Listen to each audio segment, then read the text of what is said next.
Oh my god. Are we live? Yeah, Yep. yeah, we're good. All right. It To was spicy. Salsa was spicy. everyone in, we have some spicy salsa. We down a Zach. But in other news, Eric's out. continuing our Lost Minds of Fandelver campaign. We're getting started a little late here, so I'm going to give a recap and we're going to get right into it.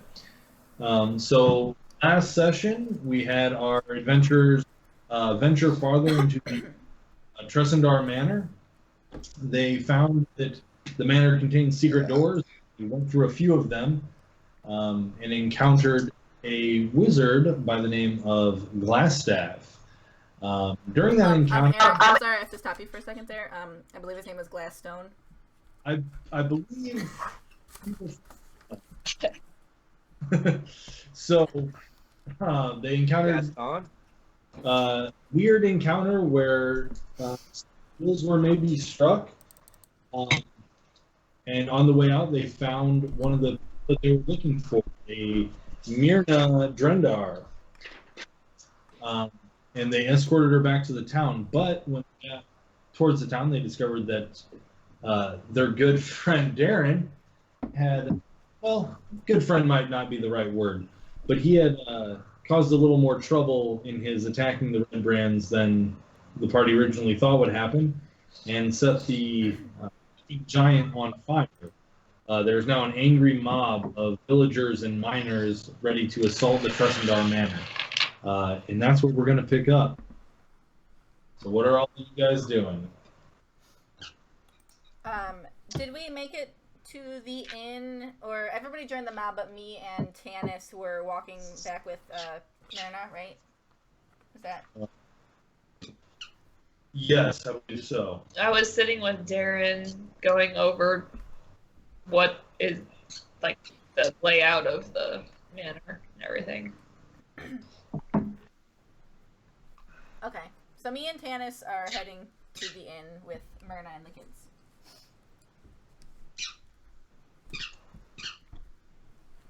Okay. Anyone else? I believe the rest of us joined the mob. Unless I'm mistaken. So are we all in the mob or are we spread out?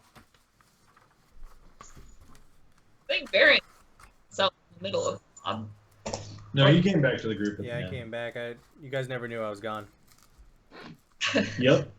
All right, so the two of you quickly head towards the Stonehill Inn with Myrna and her two children. The rest of you, I presume, I mean, you're talking to Darren, but Yeah. the townsfolk are ready to move. So are you moving with the mob up towards the manor? Yep. Okay, Yep. let's get back to the Stonehill Inn first. The two of you get Myrna inside, and inside there's still the barkeep and his wife, Trilena and Toblin. They're still in the inn. They are starting to clear some of the tables, and they aren't serving right now. On two of the tables are what look to be maybe injured townsfolk. And it's kind of being treated as a makeshift infirmary right now. And there's a couple of people treating them, treating their wounds, people alive. In the confusion right now, Toblin is still behind the counter. His wife is running around, bringing various things over to the two injured men on the tables. Okay. I'm gonna kind of poke Lady Tanis and say, I wasn't here for much of the conversation. Do you want to talk to Trilena?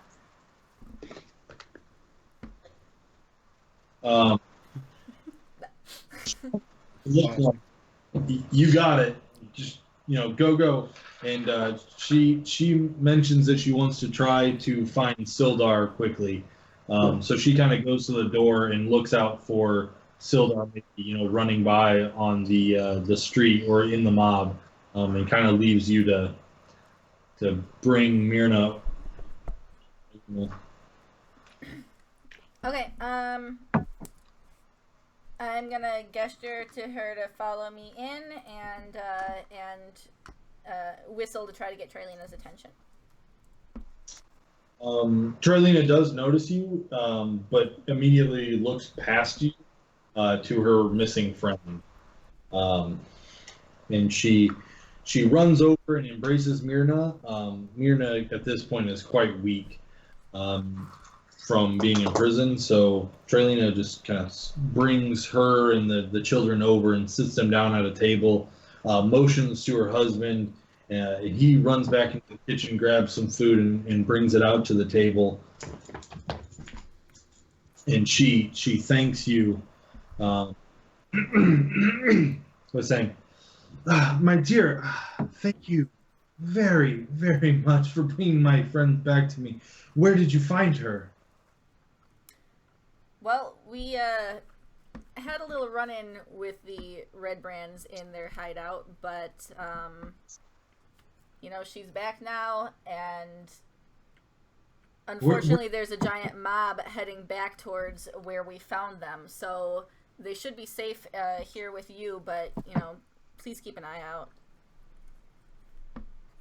We'll definitely keep an eye out. There's still Red Brands in the town. Are all of you leaving, or will there be anyone to protect us?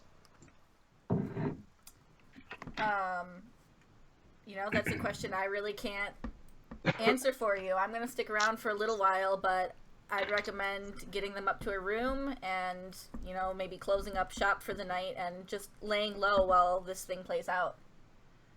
Well, we're an acting infirmary here. We're going to treat people as best we can. We're not closing up shop here. However, if you intend to go back to the manor, Pip, my boy, he said he might have seen something. Maybe a way into the hideout, a back entrance. And I can tell that you are good people at this point. Yes, I'll have him tell you where it is. Where is your boy now? He's kind of back near Toblin, but she motions him over, and he runs over and kind of explains to you where there's a spot north of the manor in the woods, and he said that men in red cloaks had chased him away from the area, but he saw a cave, but he thinks that it might be more than a cave. Eric, while Yeah. this is going on, I'm still aroused from my experience in the manor.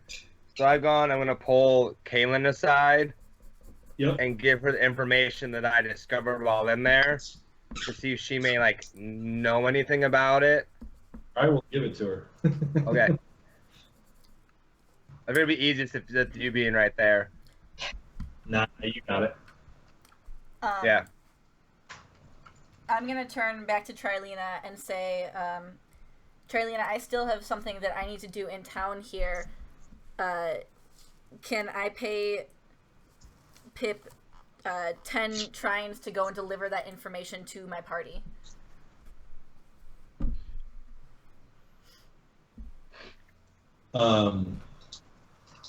Roll a persuasion check. Aww. Good way to start off the game. Natural one. Yeah, so you ask her, and she looks at you kind of concerned. She says, I'm sorry, he's so young. I can't let him go out there. You have to understand, right? There's an Indian mob and attacks. I couldn't live with myself if he got hurt. The whole town is working together right now. We're trying to run the Red Brands out. You guys need to do your part to help that. I'm going to do my part by going and talking to one of my sources, and if I don't get back to them in enough time, they could be walking into an ambush. The entire town could be wiped out right now without that information. I'm sorry, dear. He'll stay with me. The Redskins already know that we're. They know our faces. They know that we're treating the wounded. I can't risk it. I'm sorry. I'm going to shoot her a less than satisfied look and say, well, just give me the payment then for our returning of Myrna, and I'll be on my way. I thought you said you were gonna shoot her. What? Well, I'm gonna shoot her. You kind of paused after that.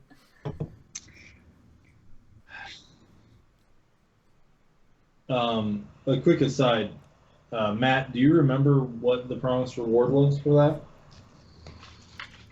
You said you gave me that little small keg of that special ale, and then you said that you thought that Myrna's family might be able to scrape together some money to reward us for helping her out. Right. You didn't give me an amount. Right. She says, I had to flip back in my quest section. She says, well, dear, there isn't a real reward right now. Myrna has to find what valuable she can, but I can offer you now half price on food and board here at this establishment for bringing back my friend.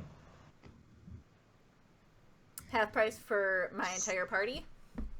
Yes, ma'am. How about free for when we get back? Roll a persuasion check disadvantage.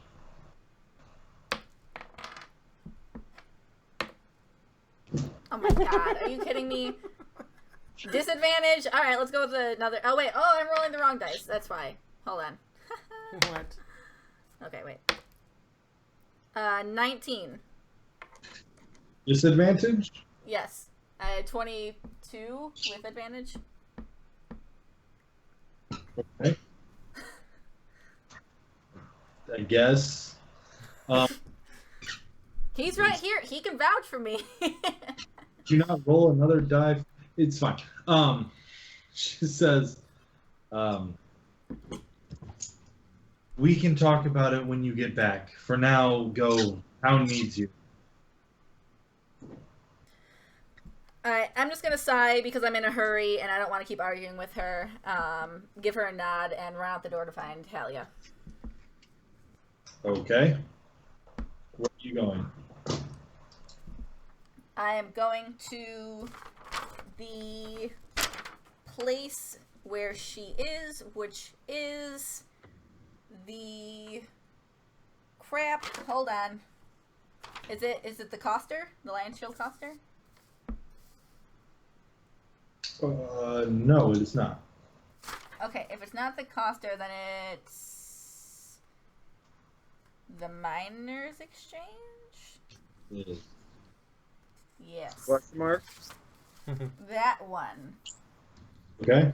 So you head over.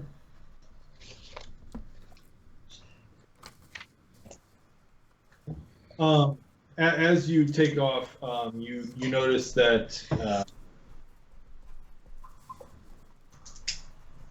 Oh wow.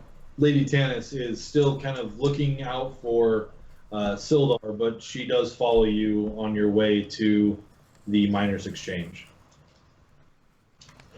It does take you a couple minutes to get there because it's halfway across town. We're gonna jump back. People in the mob. You guys. Well, look, Carrick was trying to tell me Right. something. Exactly. Zach, that's you.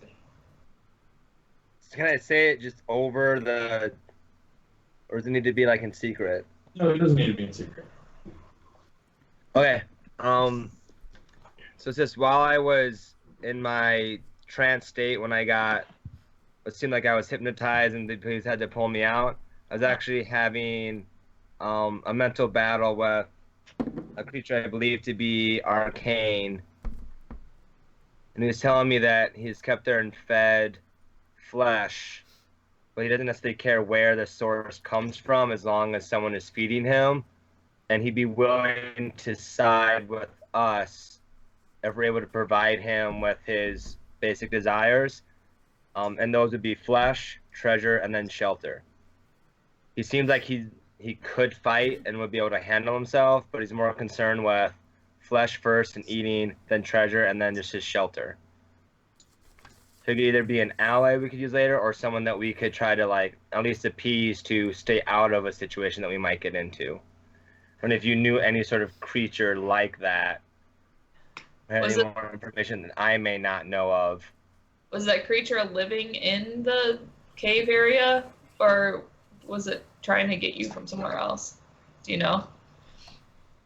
As far as I believe, it's when I was in the room and there was the hole.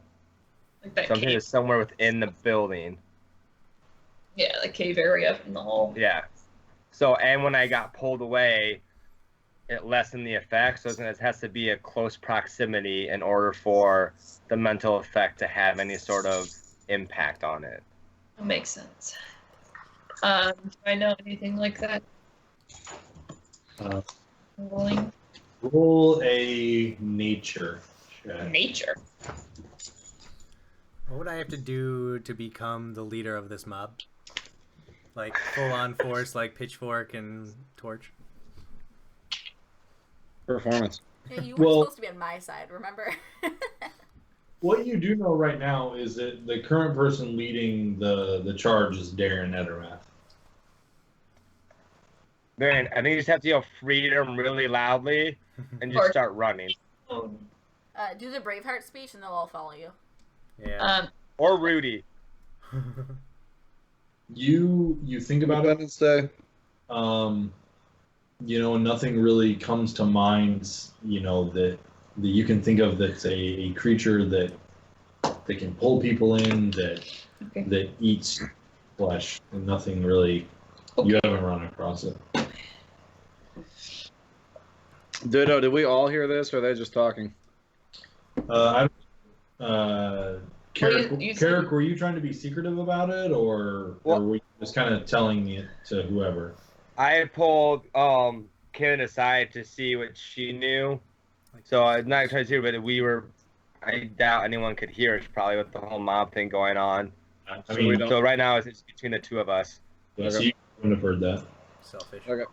So, but I am curious what this thing might be. That's certainly a good reason to go back in with this mob, aside from the fact that it's a worthy cause. But I am curious what this is. I haven't run across it before. Oh, hey, Carrick, can I have you roll an intelligence check real quick?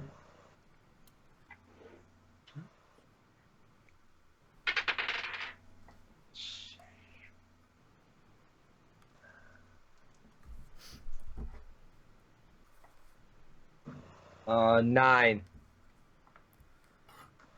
Okay. Well, what you remember that you forgot to say originally was that something that kind of just sparks is that you didn't mention that it only communicates telepathically. Alright, so remember it only communicates telepathically, hence probably the fact that as I got farther away, that might have something to do with the effect of its strength or just the distance being able to can only communicate so far telepathically. Do I now know what this is? Are you gonna let me roll again? Well, that roll an Arcana. Because we've done so well tonight with rolling. Rolling Right. Masters. So you've heard about a few creatures that have that sort of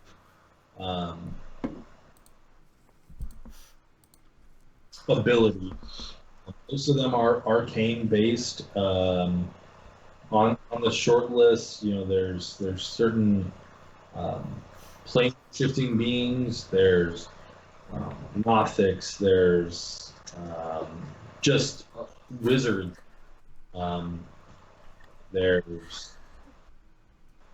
That's about all you come across in your studies. Nothics and wizards. Nothics, wizards, planar shifting beings, as well. I thought that was a higher category. No. Was it Lady Tannis also going to experience the same effects I did because she tried to come after me. She that- Get your own She- pencil. not to the same extent. She wasn't locked and talking for as long as you were. Okay. We back pretty quickly. Yeehaw! Varian, were you trying to do anything? Yeah, I want to become the leader of this mob. What do I gotta do? All right, gonna try that. Inspirational speech. And Let's hear. it's an inspirational one. I don't have one. I'm not being inspired right now. I don't have Well, I don't have one on the docket right now. I wasn't Just do ready the for Tonto jump on it dance. it. I'll figure out what you can roll. What? Give me something, and I'll figure out what you can roll. You got this. I don't got it. You got this. I don't got it. I don't have an inspirational speech. Ditto, is there a tannery in this town? Darian, just start a slow clap. There is why. or an Indian war cry or something. I'm gonna lean over and tap Varian and say, dude, go make the entire mob matching leather jackets and put some sort of club on the back. That'd take a lot of time, I feel. Worth it. Or just feel like Justin Bieber and see what happens.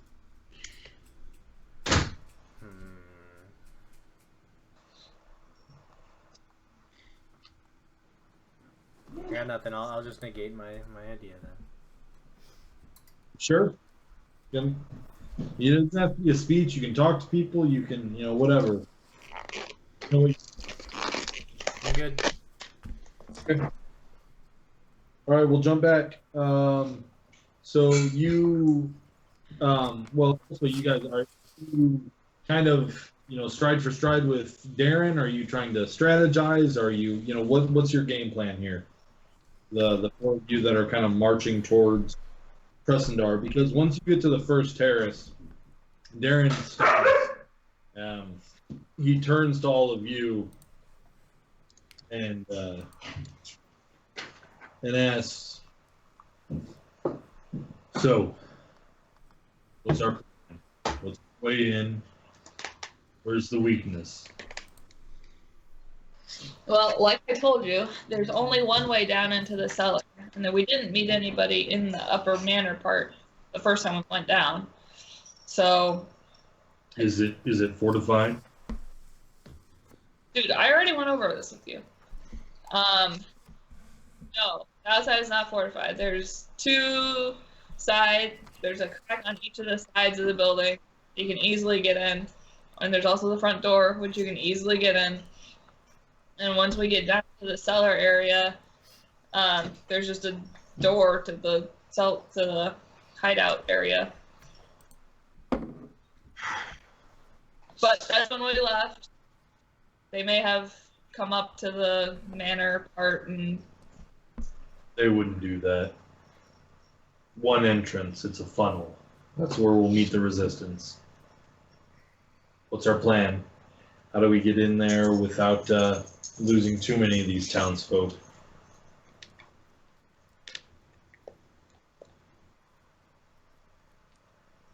I have an idea, but I want to see if any of you have something better. I don't want to throw our lives away meaninglessly. We only get one shot. We still have red brand cloaks. We could go in and try to divert off the main force waiting for us to a different part, and you could race in behind us.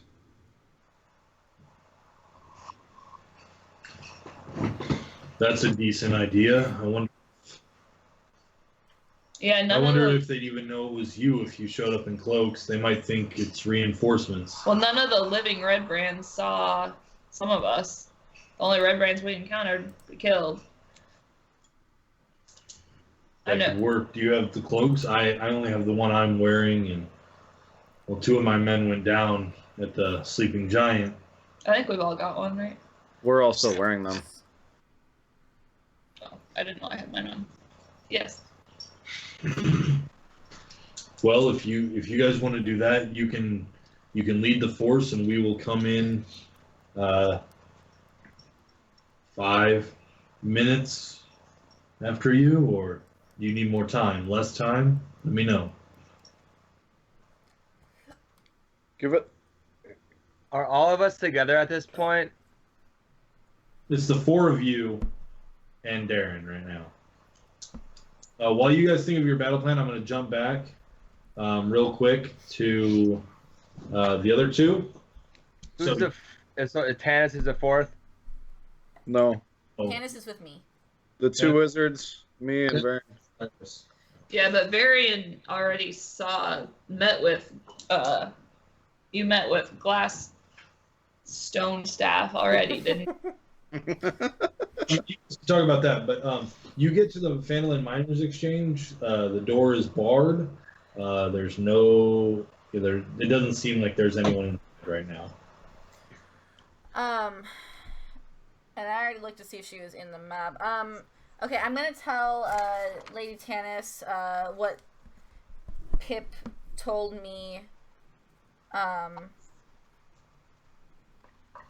Tannis, do you want to go back and let them know before they jump in there so that they can strategize with this new information? I mean, she takes a last look around, searching for Sildar, and says that she'll take the information back, but she's wondering why you're not coming with her. I need to find Halia. I'll join you guys as soon as I can, but I need to try to get some information from her. She wonders what information you need. Glassstaff told us about this item, and it has to be something pretty special, pretty powerful. It's something that, he's willing to stake our lives on. It could be something that's going to help make him more powerful, and this could be the secret to defeat him. He said that my old associate knows where the item might be, and I need to find out where she might be, and Halia might have that information. She asks you, if that's important right now, or if we can just go capture Glassstaff and get information out of him. I don't know what the right course of action is here. I mean, we could try to go in there and capture Glassstaff, or he could murder us all. And if this is the key to defeating him, then, I feel like I might as well take a chance to see if I can get some information on it. All right. She says that she understands, and she runs back towards the mob. Before we rush in there, with the plan I made, I tell all the group that's up front with me in the mob about what happened to me while I was in that telepathic conversation with some sort of creature that was in the manor. Sure. Do I have to go through it all again? Is everyone just now? They got it. Okay. But do you guys have questions? Did Carrick, when you were battling with this creature, did it give you any sense of how we would bring it stuff so that we wouldn't immediately fall under its gaze again, or whatever happened to you? It did not. Did you feel violated when he was in your brain? Like, how did it feel? What it felt like is it felt like ice cold tentacles rolling back across the inside of your skull from your eye sockets. I was gonna say my mind was telling me yes, but my body was telling me no. Perfect. I think that's backwards there, son. But I thought it made more sense with the telepathic thing. It did. I was gonna burst into R. Kelly, but I decided not right now. You're just out there. So you guys can see Darren deep in thought. He pulls out his small book, flips a few pages, flips a couple, and begins taking notes, detailed notes on everything that you've said. and then kind of closes it, wraps it back up, and slips it back into his robes. I'm gonna also, I mean, I didn't clarify what all I was telling him, but I'm gonna make sure to tell him not to open any of the crypts that we found, or whatever they are, coffin things. Sarcophagi. Yeah. Oh, all right. No, Do you already Darren, know have an anything idea. about what that creature is in there? He seems to know random bits of information about this stronghold. Did you have any idea what that thing is, or? he searched his notes, but he didn't find anything. He rolled 19 just like Kalen did.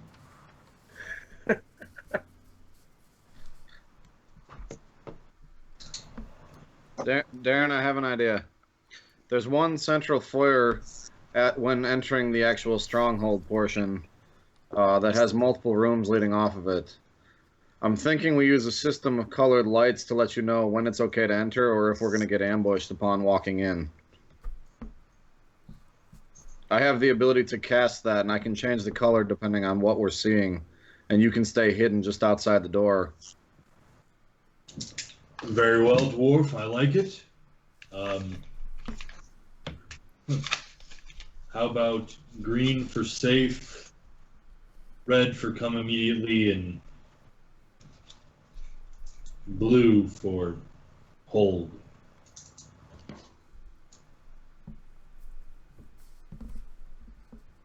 Got it.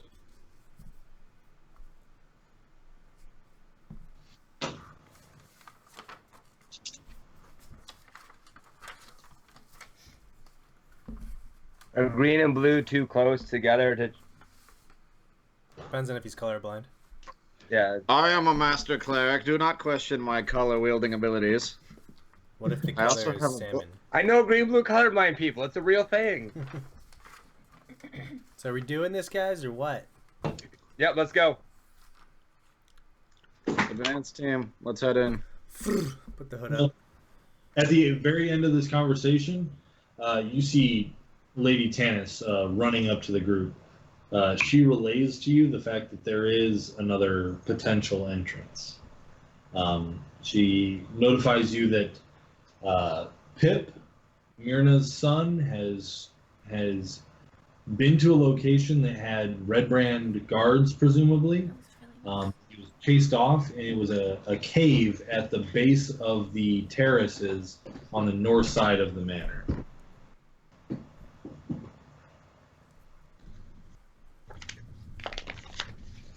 That cave could hide whatever creature thing is living in there.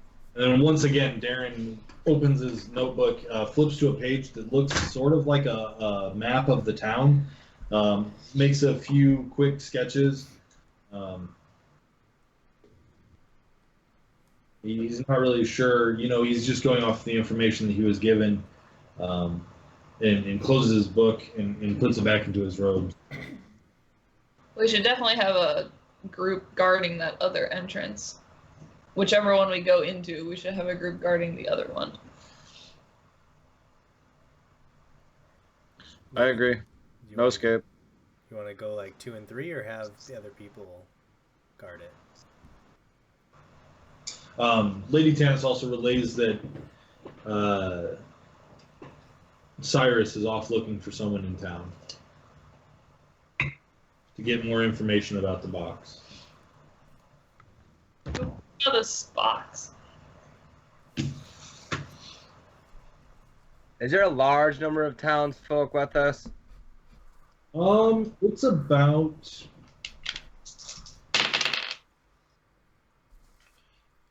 24 people. That's like barely mob status. For a town as small as the one you're in, that's a lot of the town. You don't want to be a leader anymore, Barian? Below me. Oh wait, that's just townspeople. There's also 12 or so of the dwarves from the mining areas. I don't know what these dwarves are you speak of. Sorry, there are 12 dwarfs. Better. That makes sense. Okay. Should we check out this door? Do we want to just stick to the original plan? What do you guys want to do? How about we split the townspeople and dwarfs into 2 groups and station them on each entrance, and then we can go in one. Should we have captains and pick teams, or do we just want to just draw a line in the mob? No, like the group of dwarves goes as itself because they know each other, and the humans stay as a group. I agree. I think the dwarves should go to the cave. They know caves better than most. Doors to the caves. I think we should go in the main door that we went in before. If we're trying to act like red brands, it would help to actually know the layout that we're going into, so we look like we belong. What if that's not the main entrance they use? What if their entrance is the cave?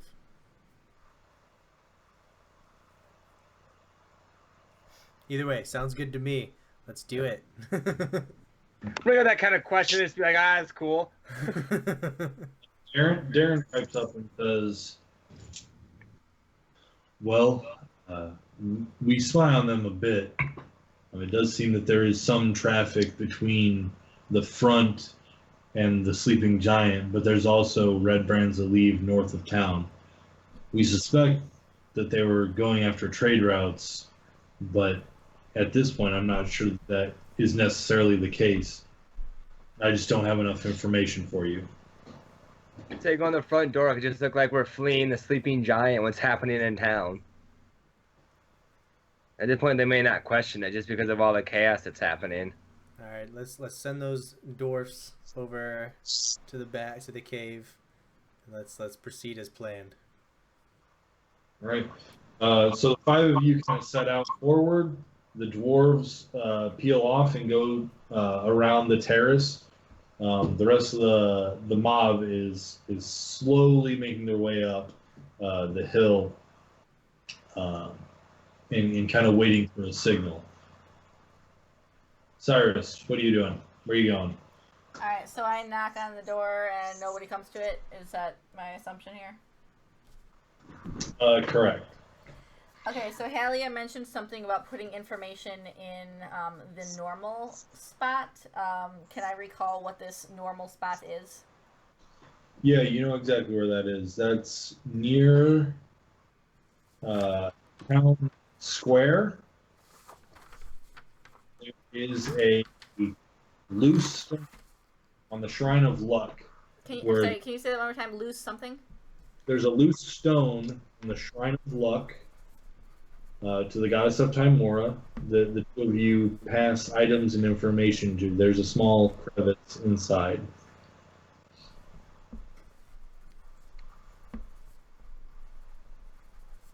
Okay, that's where I'm going to head. All right, so you head that direction. The town square at this time is very empty. So if anyone is looking at you, they will probably see what you're doing. Usually there's a crowd of people around, and you can kind of access it secretively. There are a few people praying, including Sister Graylee is out there, kind of praying with people, mostly women, as the men have kind of left and gone towards the manor. Is there any way for me to write a message with what might be there, or is there like dirt around or something I can like carve into? I mean, you have some parchment and ink in your pack as part of your equipment. Oh. Let me add that on here then. I mean, it's not a lot. You have you don't have sheets of parchment. You have strips of parchment where you can small, concise notes. Okay, so before I walk like fully out into the town square area, I'm going to write a coded message to her. And all I wanted to say is that I have information about the Red Brands, but I need to find Nala and see if she has information on it, loosely. So you write your note. You can't. You fold it up in the way that you normally do to preserve the writing, so that the message is delivered even if it rains. And what are you doing now? So I'm gonna walk over to the Shrine of Luck and act as if I was praying. Is that Okay. Roll a deception check. okay? And I'm gonna try to sneak it in while acting normal. Yep. You said deception. Deception. 20. Okay. So yeah, I mean, you make it look like you're praying. You move over to the stone. Give me a sleight of hand check with advantage. 15. All right, you sneak the loose stone out of its place. You put your hand into the crevice with your note. As you do, you feel a small pouch. One on my first roll. You feel a small pouch in there. So you take the pouch and leave the note and put the stone back. Okay. And I guess I'm gonna start heading back up towards the manor and hope I can catch them before the mob is sneaking into the house. And Okay. I would like to move quickly but also stealthily as I can. And I'd like to be looking in this pouch while I'm on the way to see what was there. Okay. Roll a stealth check with disadvantage because you're trying to move quickly as well and look through.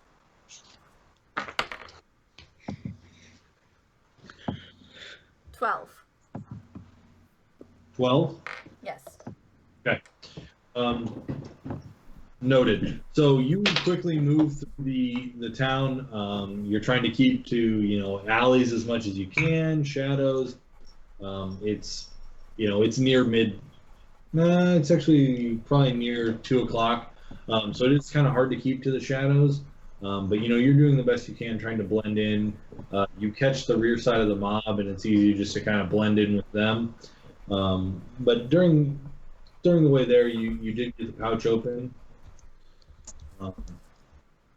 There is a small note written in cant. It simply says, "You need not worry. We're taking care of her." And at the bottom, it's just signed with an A. There's also 10 golden trines in the pouch. And it's at the bottom of the note, it says, "P.S. Keep safe." You said it was signed with an A? Yep, it's a capital A.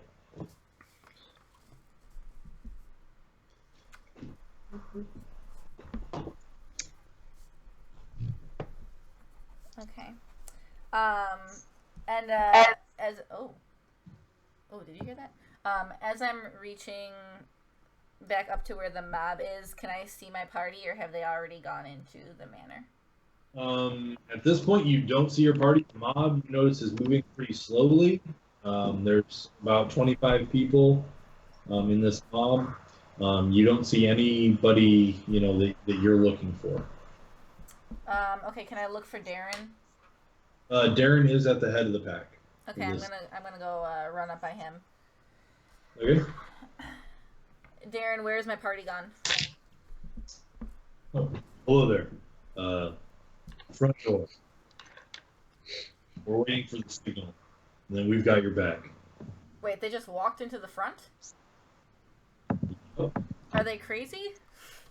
Well, we sent the dwarven miners to the north with the information that you got. Did anybody go with them? Nope. It was just 12 miners. We're not even sure that that's an entrance, so we went with what we know is true. Can I recall if the Red Brands are ever solo? Like, do they normally walk one or are they always in pairs?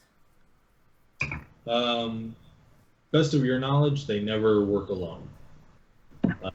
And usually it's groups of 3 to Groups of 3 to what? 4. 3 to 4. Okay. Just you. I mean, you worked in a group of 3, and you were kind of a unit. The 3 of you always worked together. Okay.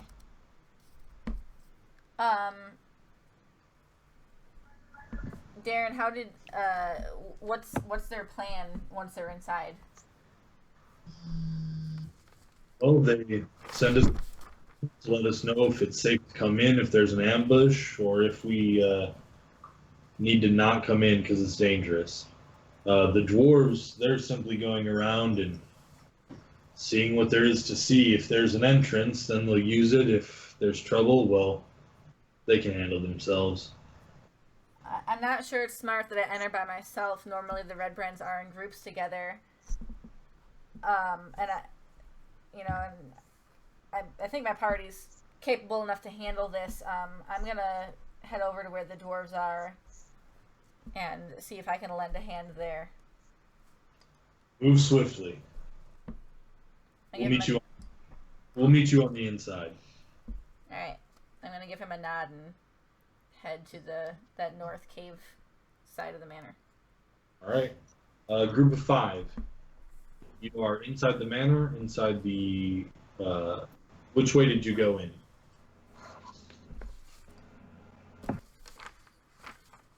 I voted to go in the entrance we were going in last time through the manor, but Well, no. Which? Last time we went through the crack on the north wall the first time.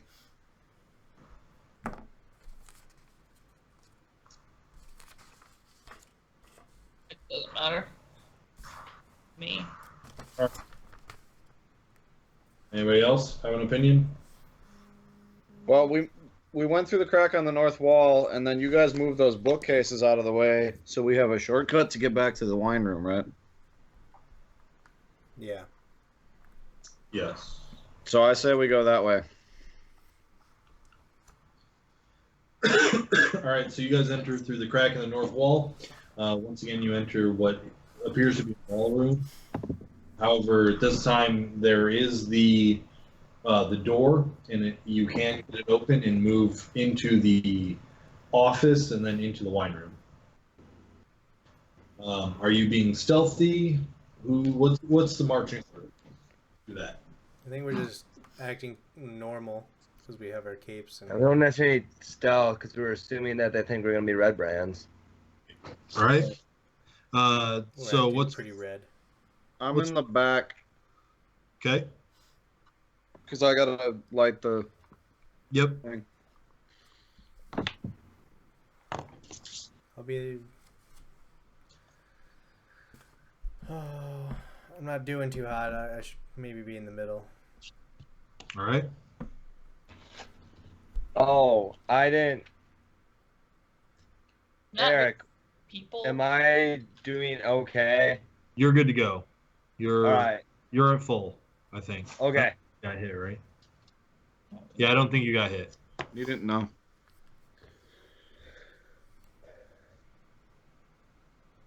Tanis, can you take the front? I'll go Well, second. All right. Hey Matt, can you do me a favor and let me know what Tanis's health should be? Oh, yeah. Hang on. Look at that agility. I think you mean Dexter. Why is the moose just playing for Tanis? Great, Zach.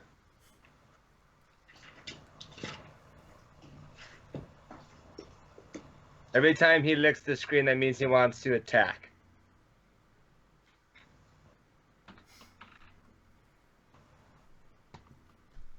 How about every time he looks petrified, he's attacking? As long as you don't get in the car, he's gonna be fine. She's currently at 9, Ricky. All right, thank you. All right. So you guys moved Lost to my pencil. the wall. trying to act normal, acting like you are reinforcements coming from the town fleeing the sleeping giant. So as you move forward, you don't notice anybody in the ballroom. Tanis moves quickly over to the door, opens it a peek, checks the hallway, see anything, kind of motions you guys forward. You get to the office. Same thing. She crouches at the door, looks through, motions everyone in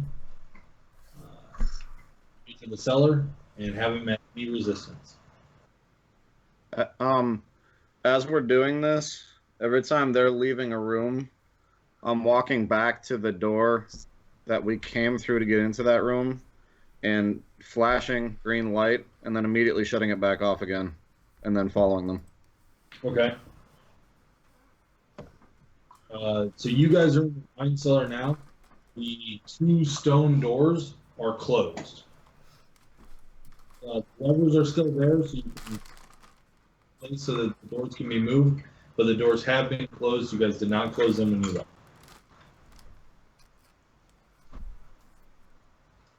Can we listen at the door? See if there's somebody on the other side. Sure. Perception.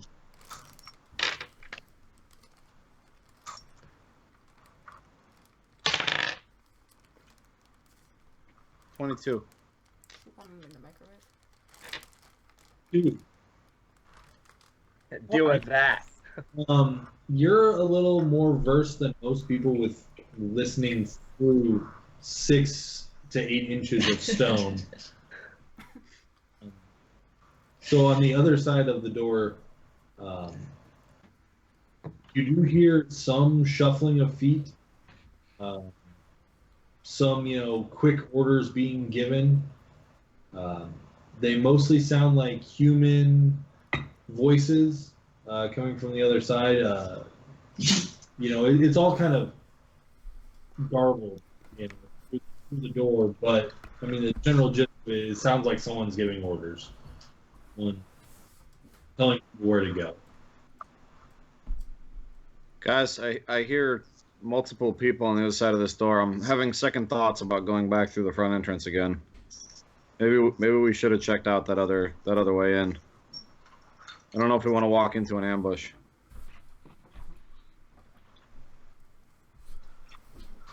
If they think we're Red Brands, though, we could get the jump on them. Yeah, wasn't this the point of the cloak? Yeah, but it sounds like somebody's giving orders on the back of the on the other side of the door, and I have a feeling that whoever that is might recognize one or more of us.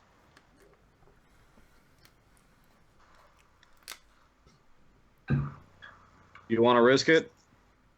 Should we put Varian in the back just in case? Varian in the back. And Tanis, too. You saw some other Red Brands, right? Glass staff, stone.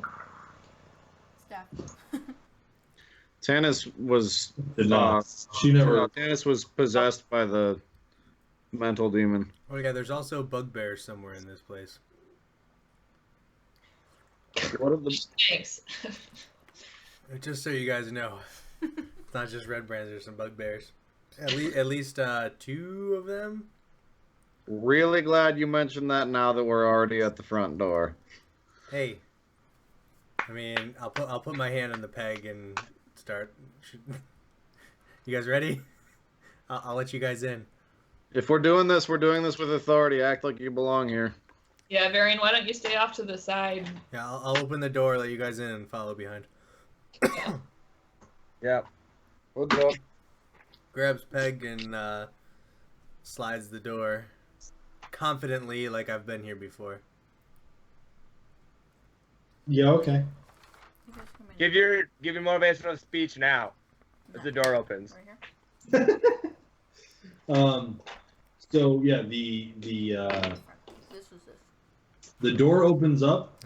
Oh. You see in front of you is, I mean, you've been here before, so it's the room with the small pond. Oh. Wait. Here? No, this way right now. Yeah, right here. That's regular. Okay. So the person in front was Okay. Sigurd, who was listening through the door. Varian, you open the door, so you're on the other side of the wall. Right behind him was Lady Tanis. We've got the twin. Well, not twins. The siblings. So the door is open. Sigurd, give me a perception check. See what you see. Not as good. 13. Good enough. What you see is there's a singular bugbear barking out orders. There are two red brands near the back of the room. One over near that storage room that you guys saw at one point, and the other on the other side. Both of them have bows at the ready. The bugbear does notice the door open up and looks back to them and says, "Get ready!" And then looks forward and sees your red cloaks, and he says, "Who are you?" We've been sent as reinforcements by order of Glassstaff. We were told there are imposters in here posing as red brands. We're here to help you find them. Roll a deception check. Don't Do I fuck have this that? up, Sigurd. Natural 1. Do I have deception? Oh, I do. A little bit. 16. Yeah. Okay. So he says, "Yeah, imposters. Glassstaff sent you. You said, yeah, get in here. Seal the door behind you. Get everyone in here. We got to be prepared. I heard there's a mob." Yeah, they're pretty close behind us, so I'm not sure if we want to stay right here. All right. So you guys kind of run we should in. start heading for the other exit, probably.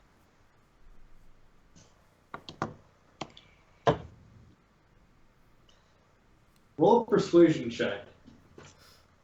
No, I wasn't supposed to have to roll this. 6. 6.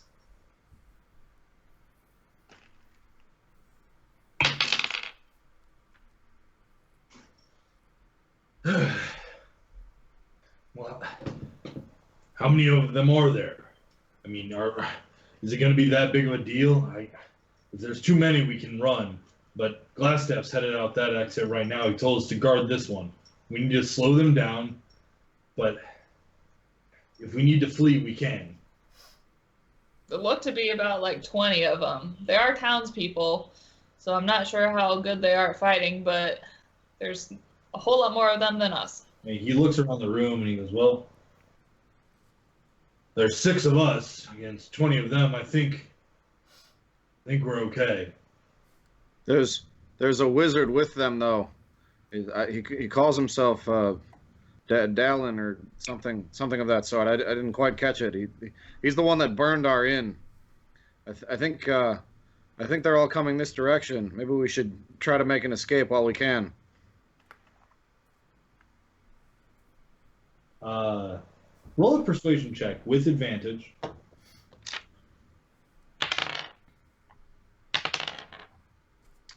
Natural 20. That will work. By the way, the first roll was a 1. He said, "All right, let's get out of here. We can catch up with the main group. We can reinforce them and get Glassstaff out of here." So,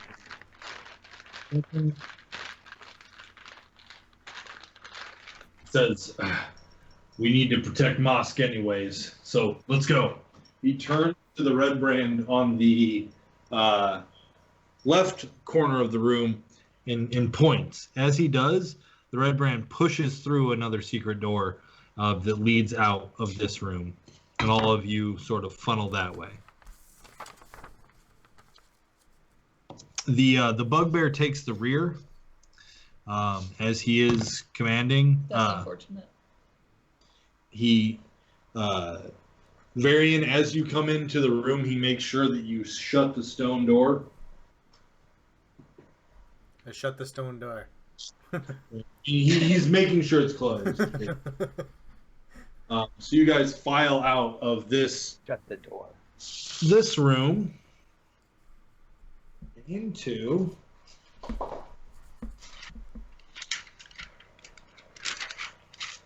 this one. All of you and over here. So now what you guys hadn't seen before is this is you don't A big bump we all tripped on and fell down.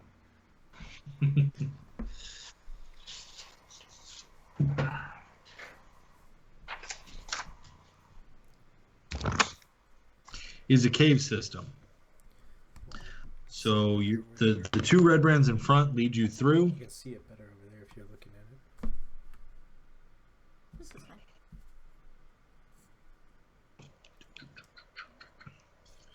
fine. There is one bridge. So, Sigurd, give me another perception check real quick. Can you guys see? Yeah, you can see him. Okay. Well, Okay, so looking around, you notice that there's a long cave. The room that you guys originally came into is at the far wall now. So you've come in through the other side. There's a cave with two bridges stretching across a 10-foot wide by 15 to 20-foot deep cavern. Or just like cut through. You see on the other side of this cavern is another level area with you. So there's a big cut running through the center of it. There's two bridges that pass over. The two red brands in front just run right past the first bridge, heading towards the second. I follow those two. Okay. You do notice there is an opening away from the direction that you guys are traveling right now. And you do feel a cold breeze blowing through this cavern from that hole in the wall. You suspect, I mean, you can't see very far down it, even with your dark vision, but you suspect that's the second exit or entrance, whichever way you want to look at it, that they're leading you to. You're not sure why they're avoiding the first bridge, but they do. And they move north. They move north towards the other one. So you guys kind of follow them around this cavern. Wait. I'm sorry. I thought you meant I'm looking at north the other way. They're going to we started. Okay. If they're going away from the way that I think is the way out, can I figure out why? Can I try to perceive why they're not using this current bridge? Roll an insight check. That's another natural 20. From the way that they're running, it looks like they're avoiding that bridge to use the second bridge. It looks like they're going to go up. I mean, you saw one of them look towards that exit, but run past the first. So when you got to about this bridge point, you saw one of them look back towards the opening, but then look towards this bridge. Can I reach out with my mind and see if I can talk to whatever is in here? Well, before you do, Okay. Carrick, I was gonna say, do I sense anything? you do. You feel ice cold tendrils, tentacles reaching from your eye sockets around the inside of your skull, and you hear a back again, I see. How may I help you this time? It seems you have new friends.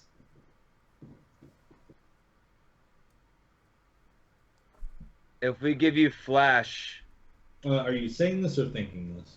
thinking. I thought that's the only way we did this. Okay.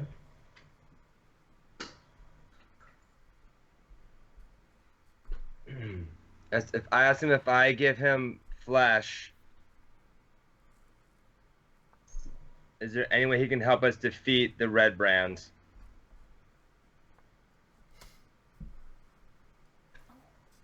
Shit, he's gone. He's not. Give him a I second. looked away for a second.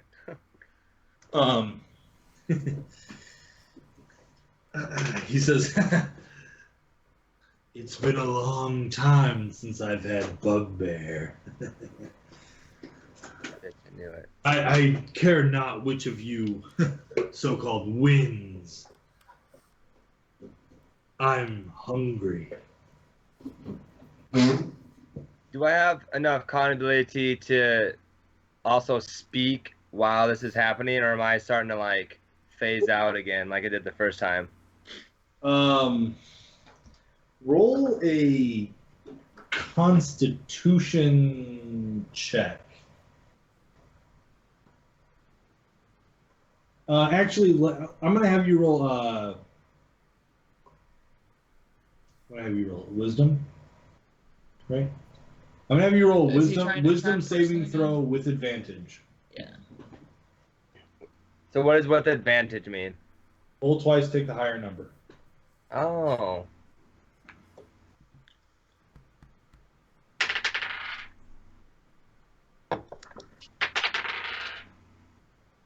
Uh, 17. Yes, you can. Okay. Cause Kenny's standing right behind me. I whisper to her that I can feel that creature speaking to me again, and he says that he doesn't care who is who, but if we can provide him with the flesh, he can help us in our quest to help us defeat the red brands. If we can somehow get him flesh, specifically if we can get him the bugbear. So, Caitlin, you said you were reaching out. Mm-hmm. So I need you to just roll an intelligence check. With modifier? Yeah. Yes. 17. Okay. Yes, you feel the same sensation. The ice cold tendrils on the inside of your skull. And when he is talking to Carrick, you can hear the same thing.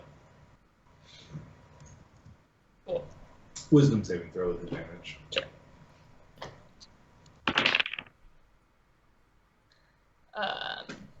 13.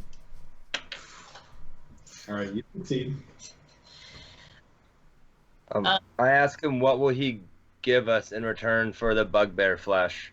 And it's sort of strange because at this point you also hear Carrick thinking that. And he says back, in your head, says, "I'll give you your lives, I suppose. I won't eat you." What is the bugbear wearing? The bugbear is wearing. Whatever the last bugbear was. Yeah, I like where this is getting kinky. He's wearing Get it? maid armor, and he has. Come on. His shield is slung, however, and so is his mace right now. Is he wearing any jewelry? Yeah, right. He actually isn't. So, Varian, you do notice that this is not the one that you think was the leader that you saw earlier, because the leader you think had the jeweled eye patch. Oh, yeah. I'm mentally telling whatever creature that I know that you're not wanting to fight first, that you care mainly about your flesh and your shelter and your treasure. So I'm not necessarily afraid of him coming after us if we don't try to help him get the bugbear flesh. I mean, you guys are all still kind of moving rather quickly at this point. Has anybody else seen this thing? We haven't even seen it, I don't think, right? We just hear it. You have not seen it. Is this cave pretty well lit? I mean, Can we? Well, this cave is pretty dark. And like I said, the crevice through the floor is 15 feet deep, 10 to 15 feet wide. You're not sure actually how high the ceiling is. You have dark vision, so you can kind of see the top. But it's. I mean, there are stalagmites, stalactites in this cavern. There are solid pillars that are still standing.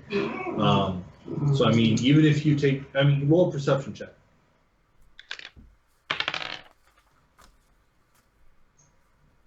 19. Yeah, I mean, looking around, because you know of this creature in this cavern, I mean, you still can't see anything where it might be hiding. There's plenty of, overlapping shadow where it could hide or behind pillars in the crevice. You're not even sure. Can you, Eric? Can you tip the camera up a little bit so I can see what the marching order is right now? Sorry. Yeah. Or slide the thing down either way. Was that Eric, better? did Yeah, he that's perfect. respond to my last comment? Which one? I don't fear him coming after us because I know that he's more concerned with his shelter and his treasure and flesh. So him offering our lives doesn't intimidate me. It's whether or not he wants a bugbear or not. Like, we can bring the bugbear to him, but him trying to offer some of our lives in exchange isn't an intimidation factor to me because I know that his desire is flesh and shelter first, not to fight. Sure. He when you say that, he just says, "Kill them now." Varian doesn't hear any of this, but my quiver starts quivering. He wonders why. He can't figure it out. So like, there's like the back of my cloak is just shaking a little bit, and he's trying to figure out why. I'm gonna That's the Lady Tancer standing in front of him. I'm gonna think, then come get him, and then I'm going to let Varian walk in front of me and kind of reach out towards the bugbear as if I'm gonna say something to him, Okay. and do shocking grasp. Okay. That is certainly a sneak attack. So it's advantage then? No. I mean, it's just you're going to go before initiative. Oh. And he's not wearing Do I that. know that she's doing this? Yeah, because you could hear me say, come get him. Right. Yes. So you know I'm doing something. So are you also trying to do something at the same time? I am going to Roll your attack. throw 19. a magic missiles at the two red brands in front of us. Do I have a clear shot at them? You do. Give me 1 second, guys. I will get this rolling.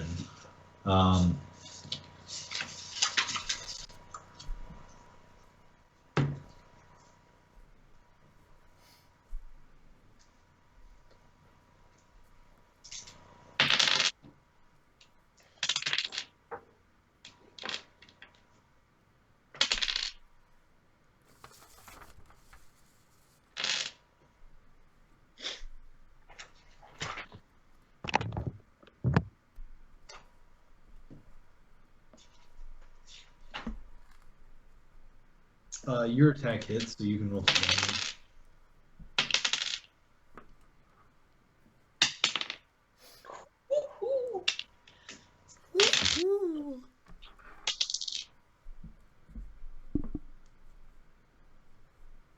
I rolled an 8 on a d8. So that does So- double damage, right? Because that's a critical hit. No. Is that what Shocking Grasp does? Just a d8. But they can't take reactions till the start of their next turn. Okay. So you quickly turn around like you're going to say something to the bugbear and put your hand to his chest. And as you do, you channel as much electricity as you can. And as you do it, you can see all of his muscles contract and spasm from the damage. And he reels back, surprised by what's just happened. He has no weapons on him right now. And he immediately reaches for... No, he doesn't. He can't take reactions. I'm aware. He reaches for his Morning Star at his belt. Before he can do anything, though, you notice Carrick pull out 3 long tendrils and throw them in the direction of the red brands. Which ones are you? How are you separating the damage? Just talking. I'm going to put That's what it feels like. 2 into the one in front of Sigurd and 1 into the leader. Okay. Roll for damage. Roll the 2 first, and then roll the 1. Do I get anything special as a sneak attack? Nope.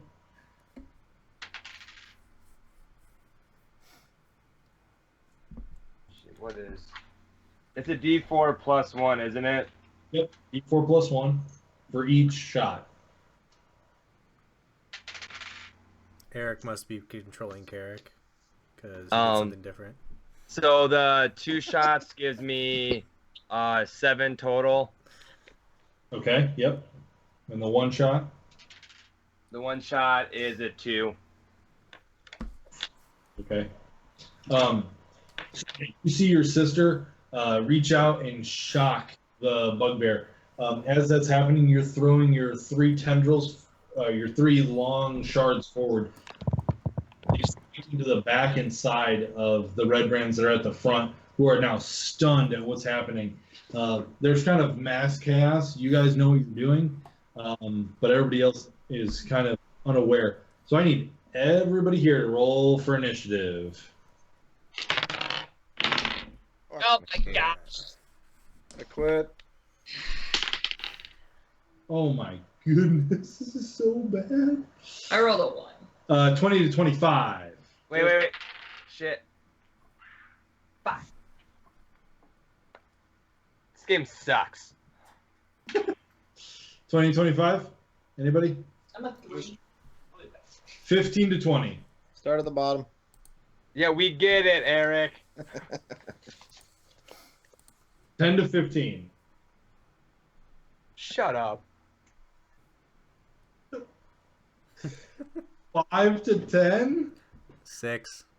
6. Oh gosh. I don't want Okay. to play this game anymore. Is it time to go to bed? I say we take a short rest and come back at this tomorrow.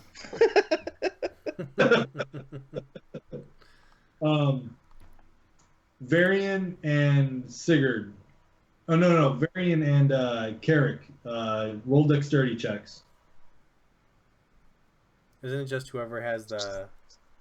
No, I'm doing dexterity checks. Okay. I decided to change it. 6. 7. Woo! My house now. 1 to 5. I'll take a 1. Don't you have a plus for initiative at all? I have a minus for initiative. Oh, you should roll a 1 then. That's good. That's true. Can you take I think natural 1 on Ricky for the next adventure. Can natural 1 on initiative mean you're not part of the battle? Like he goes out to take a leak and comes back in 20 Like minutes. you just forgot to show up to fight. He leans down to tie his shoe and he gets back up and like, oh no, what happened? Well, you guys don't have to worry, because Lady Tanis knows how to fight with her nat 20. Wow. So Lady Tanis moves past you, Sigurd, to the red brand that's been hit by 2 bolts, and she raises her. She's got her great sword out right now. She raises it towards the red brand. Yeah, that'll hit. For a lot. Yeah, tennis. Love you.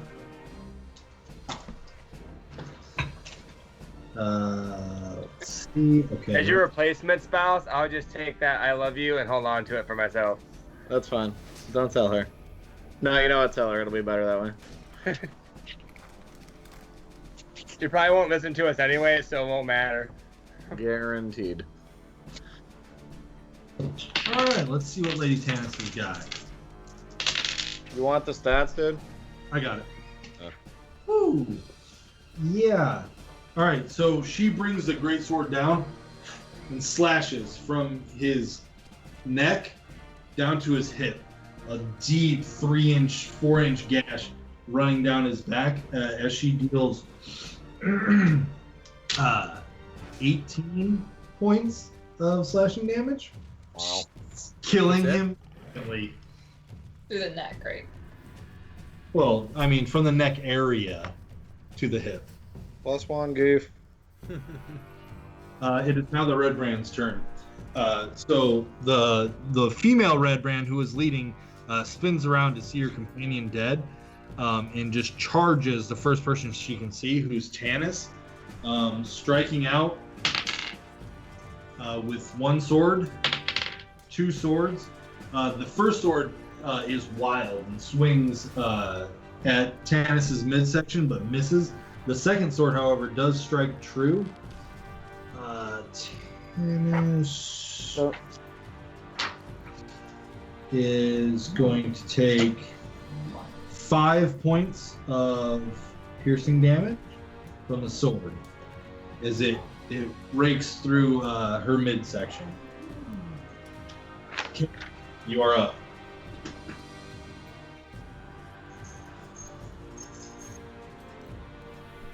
Who's up? Carrick. Oh, sorry. I couldn't hear you. That's my fault.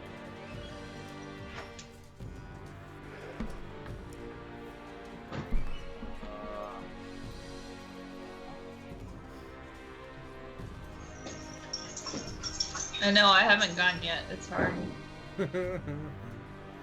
I'm going to pull out my crossbow, my light crossbow,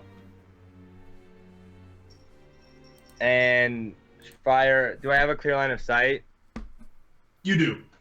Okay, I'm gonna take out my light crossbow and attack the one remaining red brand with that. Sure, yeah.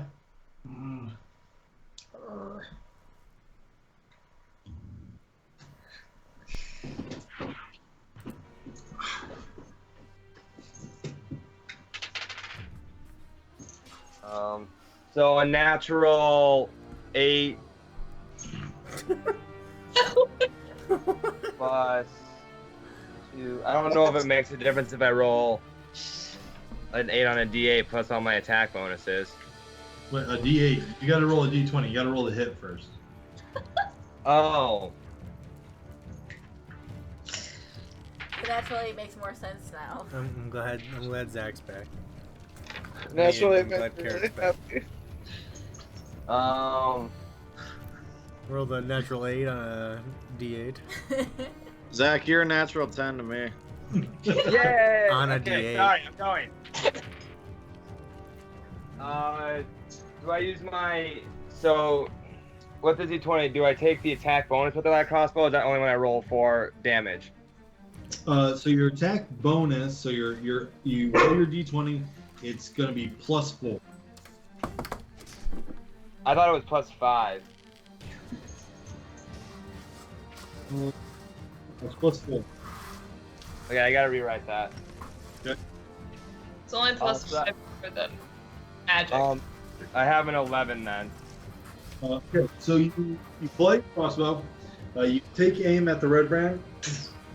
The bolt flies through, but the red brand's wild swing kind of ducks her under the bolt, and it hits and clatters off the wall behind her. Varian, are you moving, or are you staying where you are? I'm staying where I'm at. Okay, Varian, you're up. So there's one bugbear and one red brand left. Correct. All right, I'm gonna yell out, "I freaking knew it!" And I was like, "I freaking knew I felt something!" And pull an arrow out of my quiver, knock it, and shoot the bugbear. All right, roll your attack. Yeah, let's not roll a 3. It was a quivering. 22. Yeah, I guess that'll hit. Roll for day. That'll hit. Figures I waste my damage 8 on a. 6 damage. 6. All right. So yeah, you pull out your bow.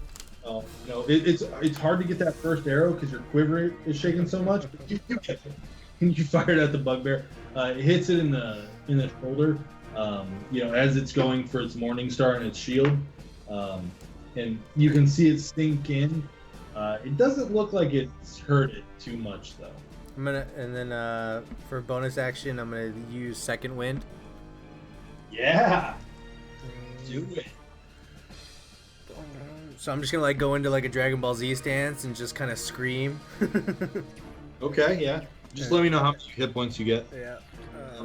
Because it's at this point, it's oddly shaped figure drop from the ceiling. Oh shit. Eric, do I need to be in initiative to mentally communicate with this thing? Not really. What do you want to say? Tell him that the battle is gonna be ours. We have one red brand down, the bugbear's under our control. So if he wants to join the fight and take the bugbear, he can have it. Otherwise, he's gonna also have to deal with us. Scary. All right. So what you see drop down from the ceiling is a large, gray-skinned, scaly creature. It has long, taloned, claw-like hands. In where its face would be, all you see is one large eye and a mouth just dripping with blood and covered in fangs protruding from the mouth. It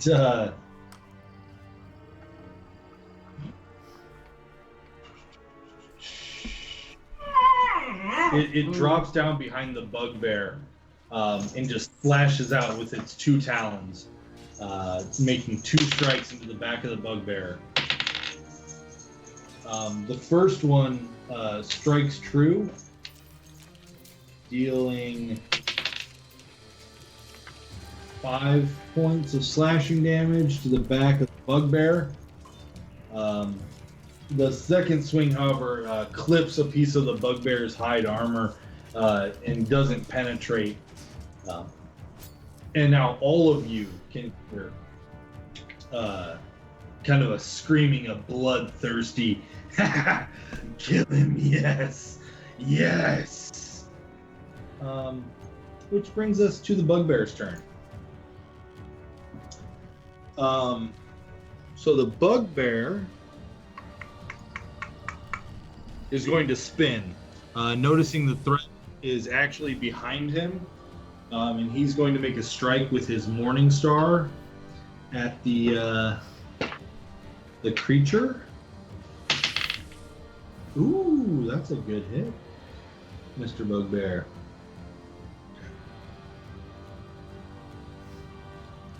All right, so the bugbear. It's good to know why can't it be a Mrs. Bugbear?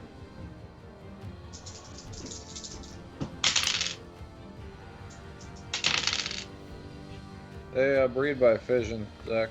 There is no need for a female. Oh. It's gotta suck for them. I was actually going to say something about mitosis.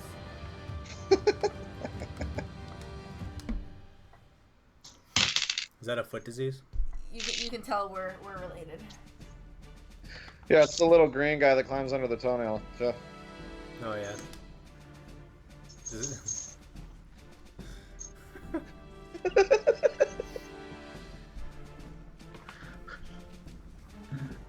Oh shit. All right, so the bugbear spins quickly, smashing his Morning Star into the creature's face. You can see the muscles, or the bones in the jaw crack under the immense damage as the creature takes 21 points of piercing damage from the Morning Star. 21. Yeah. He crit. Caitlin. And he's not dead? Yeah. How's he doing? I mean, his jaw is broken, but other than that, he seems relatively unfazed. As he gets hit, you kind of just hear cackling. A fight, count me in. I'm going to cast Burning Hands behind me. You okay? Yeah. I go like this, I believe. Seems good And I enough. shoot the flames. Dexterity saving throws. Yeah, they have to do that. Raising the roof. Bugbear. It's a 20. Okay. The creature The creature does not Takes- succeed. takes full damage, right? Correct. And Bugbear takes half Okay. of 8, 10. Okay, so the creature takes 10. And the bugbear Takes half. takes half. Okay. So you reach out your hands. This time, instead of drawing cold like you usually do, you draw as much heat as you can, and you propel that heat forward in flames. As you do, both the creature and the bugbear are engulfed. However, you notice the bugbear drops as fast as he can to get out of the way. Being closer to you, the spread isn't as wide, so it only singes his back, but the creature takes the full brunt of the blow. However, the bugbear is not doing well. He's currently burning and hurt. Are you moving or are you staying there? If I move, he can get me, right? Am I right next to him? Yes, you are in base contact. So Okay. but he can't take reactions. Till the beginning of his next turn. Oh no, so he can't. So he can. So, no, I'm staying there. All right, Sigurd. What do you got? Shit's gonna get real. Can I do a little spatial awareness chat before I do something crazy? So, Tanis is standing in front of me. yeah. Can I get around Tanis? Yeah, you can sneak by. The other red brand is... We're walking along the edge of this chasm, right? Or whatever. Pretty much. Yep. Like, from the appearance of it, we're standing pretty much right on the edge. Yeah, she's on the edge. Tanis is on the edge / on the bridge. You're just behind Lady Tanis. So I guess I have a question. Would you consider it grappling or shoving a creature if I'm trying to push her into the hole? Shove. I'd like to move past Tanis and shove the chick into the hole. Yeah, okay, let's get a strength check. Versus dexterity. 16. Yeah, that'll work. So you give kind of bull rush Lady Tanis out of the way. She moves back just a little bit, and you just push the red brand. She's falling. She's going to make a dexterity saving throw. Succeed. She's going to take half damage. So she does take bludgeoning damage as she falls into the pit. How deep did you say it was? 15 feet. It's about 15 feet. So she falls down into the pit with kind of a softer landing than you might predict for someone who's just been thrown off a 15-foot gap or fall. Lands and kind of collects herself at the bottom. Lady Tanis is up. Get that away.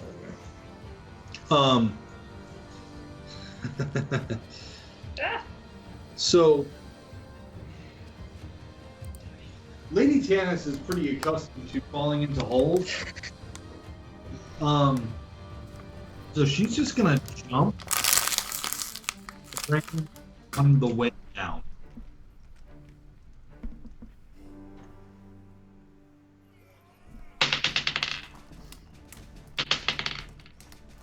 I'm giving her advantage on this because she's coming in from above from a height She's fallen advantage. so many times. Because she's fallen in holes a lot. And she will hit. She knows her way around the holes. That's a good look, Kaylin. She had the little puppy head tilt on now. No, it's completely directed. So, Lady Tanis pulls her greatsword up and puts it in a downward motion, leaps into the hole, and brings it down. So the red brand has kind of landed in that 3-point stance, where you kind of catch yourself with your hand. And of course, she thinks that she's safe, and a sword plunges through her back and buries itself in the ground underneath her. As Lady Tanis has done a lot of damage. Just did a hero landing. Deadpool reference. That on the knees, though. So the red brands would take a turn, except they're all dead. So Carrick, what do you yell?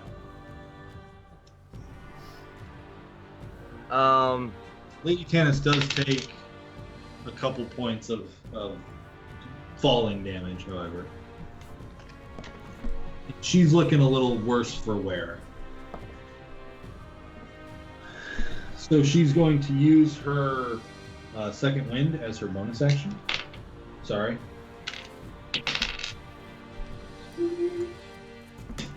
Alright, Carrick.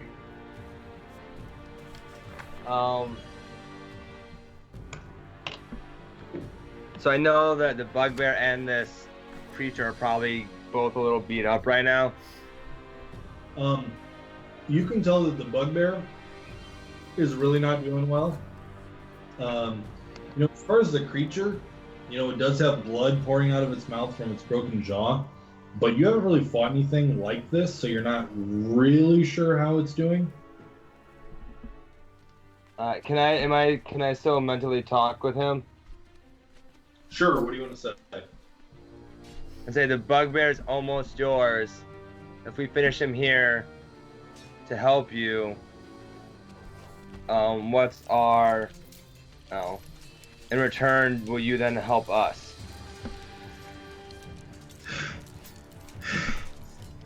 What do you need? Assistance defeating the final red brands. They've already left. I'll give you safe passage. Kill the bugbear and let me have him. I don't know if that's good enough. Do we know if the leader? We don't know the leader's left for sure. You don't get a response. What? Lame.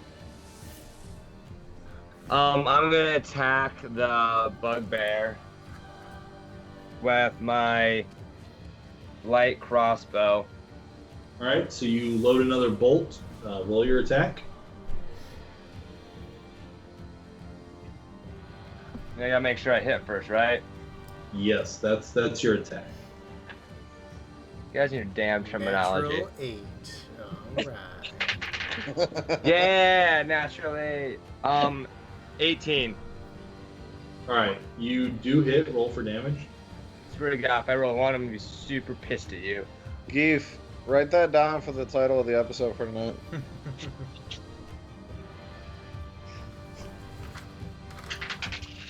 For sure.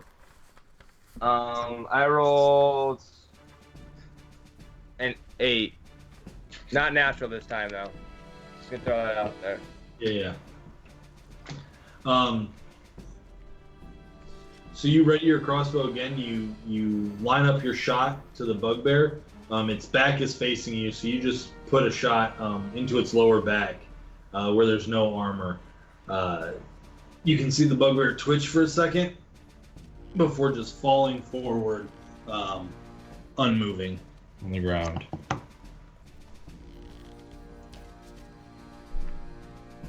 Varian eats the bugbear before the monster does. Starts filleting him. It is you. What are you doing? What? It's your go. What are you doing? Do you think we can kill the monster, guys? No. There's nobody left, right? Besides the monster, dude. Just the monster and you guys right now. Well, presumably you can barely see into the crevice, but you're pretty sure that Tannis got the red brand up at the bottom. Where am I as in opposed to the monster? It's hard for me to see. You are right here. Monster is here. Okay. I'm just gonna not do anything. All right. So it's the creature's turn, and he grabs the bugbear and drags him into the pit. They're both now 15 feet below the surface that you guys are on. He reaches out to all of you and says, "It is done. Leave me."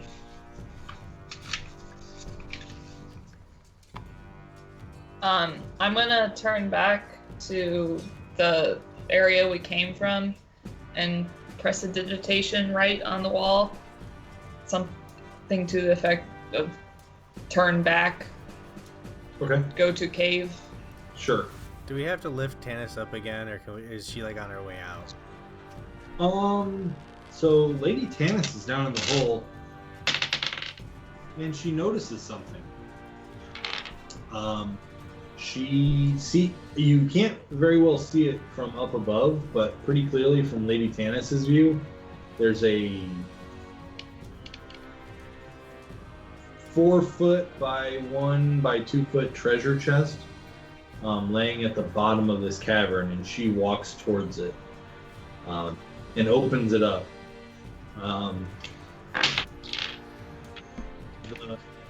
The creature doesn't see her doing this.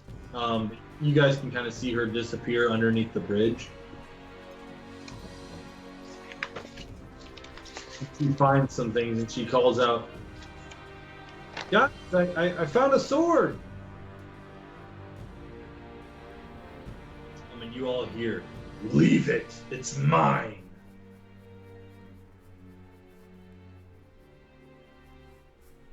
And this is our payment for the bugbear.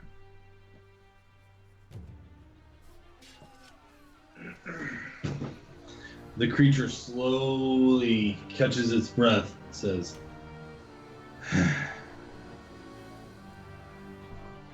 "Your payment was passage. Are we creating a new deal?"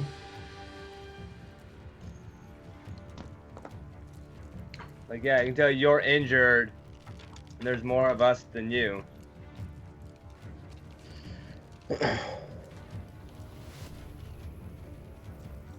Carrick's growing some balls.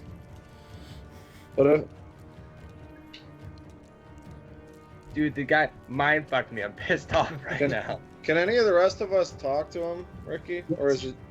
He's reaching out to all of you when he says these things. What if I fix that jaw of yours?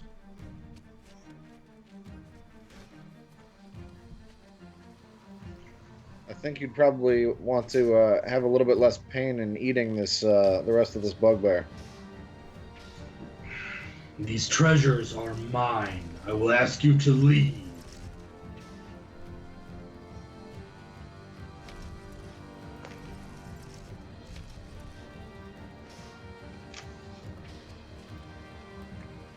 Is he in the pit with the He is in the pit, and he's slowly moving away from the bugbear and moving towards Lady Tannis. Lady Tannis has turned away from the chest at this point and has her hands on her sword.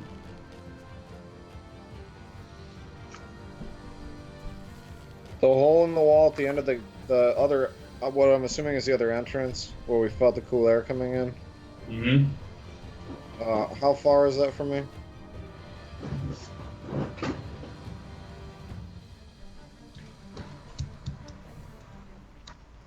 Or I guess, does it matter? Are we still in initiative right now? Not technically, depending on what you guys do. It's about 45 feet. 40 feet. Can the thing see me? Probably not. It can. Am I? I'm gonna whisper to Carrick since we're right next to each other, right? I came back. Can you put him to sleep? I was gonna say, am I too far away? I was already to ask. Am I too far away to reach him with sleep? What's the range? Thanks, Kaylin, with your chart that has the spells on it ready to go. Range is 90 feet. You pick You are in range. You pick a spot, and then it's Yep. creatures within 20 feet of that. Okay, so Right. I'm gonna pick a spot behind the bugbear where it's far enough where we can reach him, but not reach Lady Yep. Tannis or the rest of us. Yep. You're gonna cast sleep. You have a spell slot, right? Yep. As far as I know, I have. Yeah. Well, you 'Cause I just, didn't use any so last time, did I? you did not. Okay, then yep, I got one. Oh no, you did. You cast magic missile last round, last session. So you actually cast magic missile then, cast magic missile now. I So would still have one. still have one. Yeah. Yeah. So you're gonna cast sleep. Yep. Is it Roll after- 5d8. Yeah. So I said roll a what? 5d8, and just give me the number. Ricky, did you say it can or cannot see me? It Let's say can't, that means roll a d8 5 times. yeah, it can't see you, but it can sense you. And I'm gonna wait to see what happens with this. Now, are we switching back to Cyrus at all, or are we finishing this? We can do that right now. So Cyrus, it takes you a little time to find out where the dwarves are. When you get there, you notice there are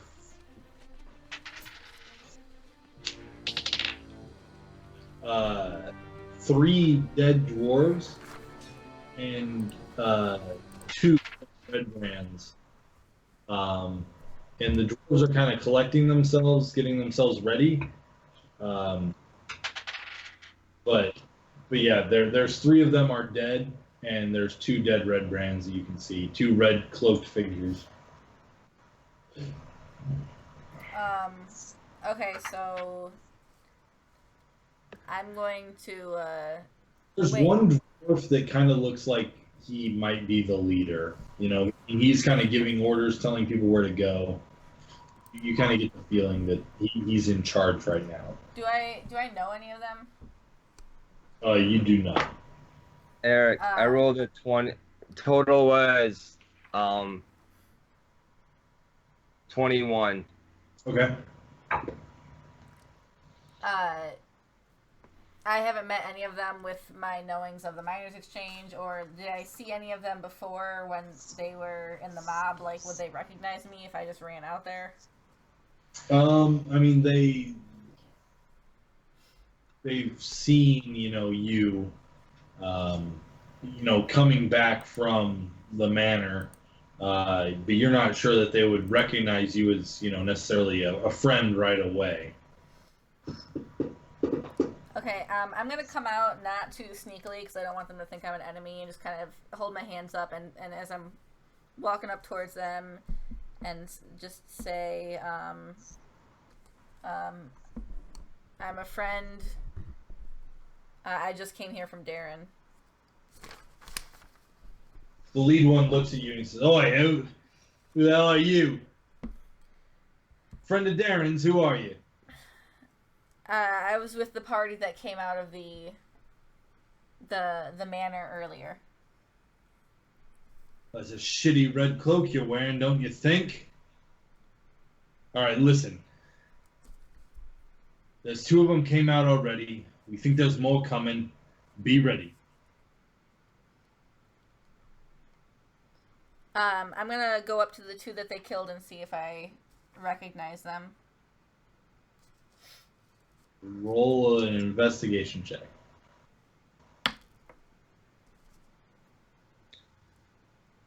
18. I mean, you look over the two bodies. You're not really sure. They've been beaten pretty badly. Has I'm- anyone? Oh, sorry. Continue. Yep. Has anyone gone into the cave yet? No, we've been staying out here. We're just kind of guarding the entrance right now. Why? You want to go in there? Well, my friends came in through the front, and the rest of the mob's going in through the front. I don't want to leave them in there alone. What's your plan? Oh, shit. All right, boys, you heard the little lady. Let's go in. Do I know of this secret entrance? Like, is this news to me, or do I... You don't know about this, actually. Okay.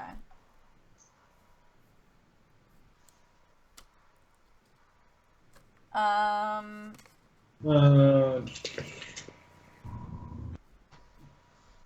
And can we see into the cave? Like, is there any light or anything at all? There's not a lot of light, no.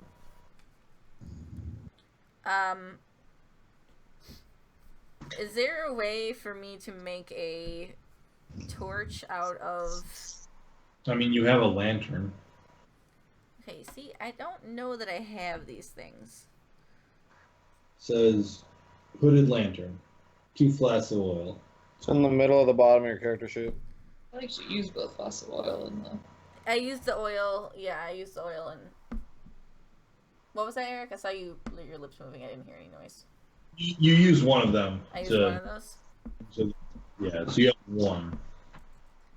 Okay, I'm going to light my lantern and kind of jump in front of, you know, the lead guy, and just say, you know, I'm wearing a red cloak, you guys aren't, you know, let me just go a few paces ahead, and, you know, if you hear any commotion, come running. Oi, put that shit out. We can see. We'll tell you if there's anybody in here.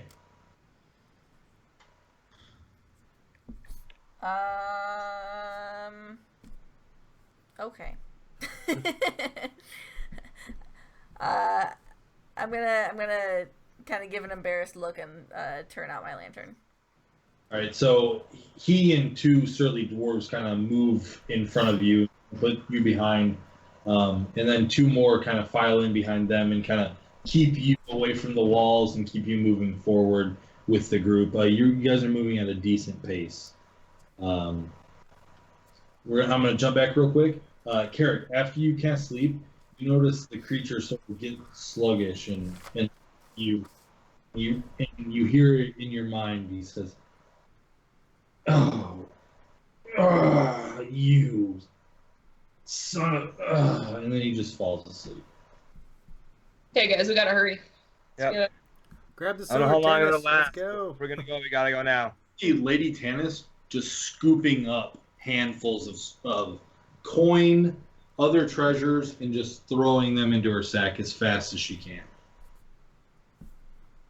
Can we perceive that the dwarves are coming down the tunnel yet?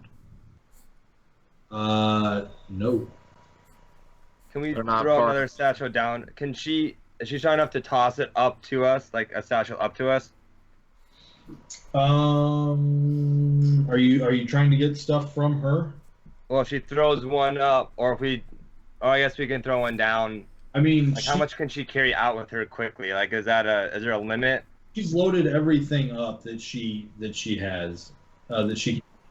She does, however, Sigurd. She looks to you since you're sort of on the cliff above her and throws up.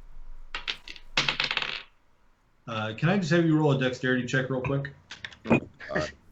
She gets stabbed. This is gonna be awesome. 6.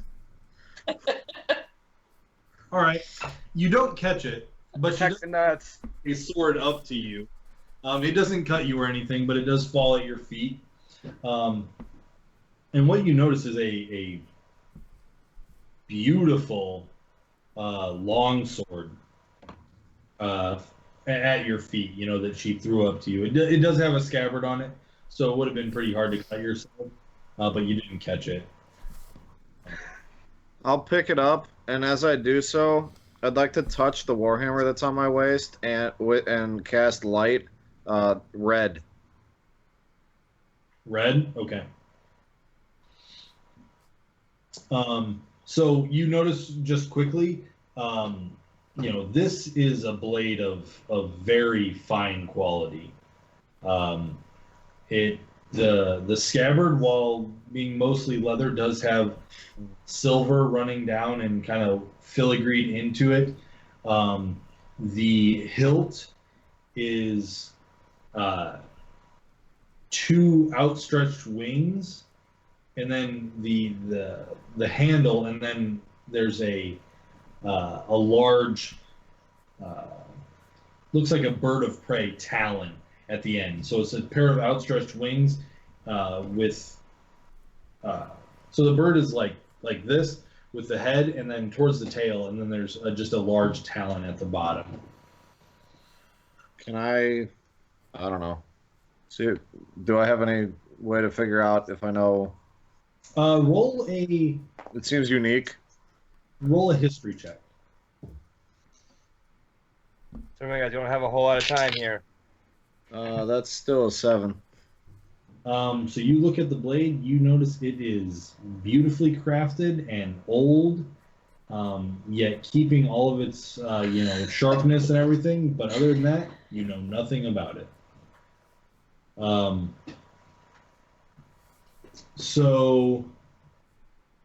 Lady Tanis is working her way up the sides. It doesn't appear that she needs a rope to scale the edges, but she does, have quite a bit more weight on her right now. She looks around the party and hands Sigurd.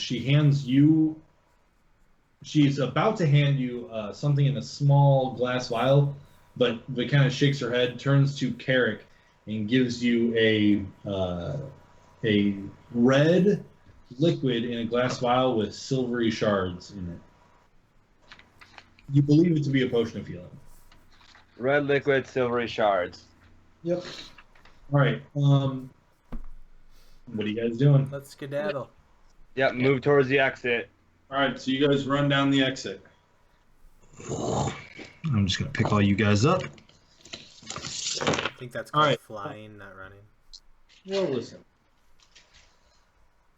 So all of you are kind of moving down this tunnel. You can still feel a cool breeze come down it.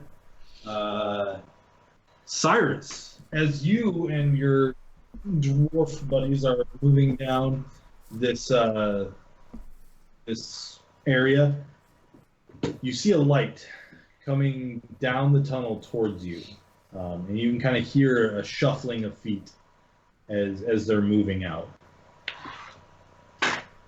The dwarves kind of stop. One puts his hand back to kind of stop you. You feel like he's probably reaching for your torso area, but he just puts a hand right on your face on accident. Oh, sorry. And he says, "We've got light ahead." Okay, I'm gonna pull out my bow and get ready for battle. All right. One of the dwarves turns and says, "Let's move forward a little. We've got room." And as you move forward, you notice that the room widens up. It has been sort of a 5 to 10 foot wide tunnel, but in this one area, it widens up into an area where you kind of skirt around the walls, maybe. So some of the dwarves kind of get in just a position to hide themselves. And hide is a poor term, considering if there was any light in here, you'd be seen. What do you want to do? I'm gonna try to go into stealth mode behind the leader. Okay. So this is kind of the area that you're looking at. You're in this area here. There are around Eric, you're cutting out. You're a little bit too far from the microphone. Sorry, I'm just trying to find some dwarves. You're trying to get behind the leader. He's got a hammer. There's a couple. There's a female.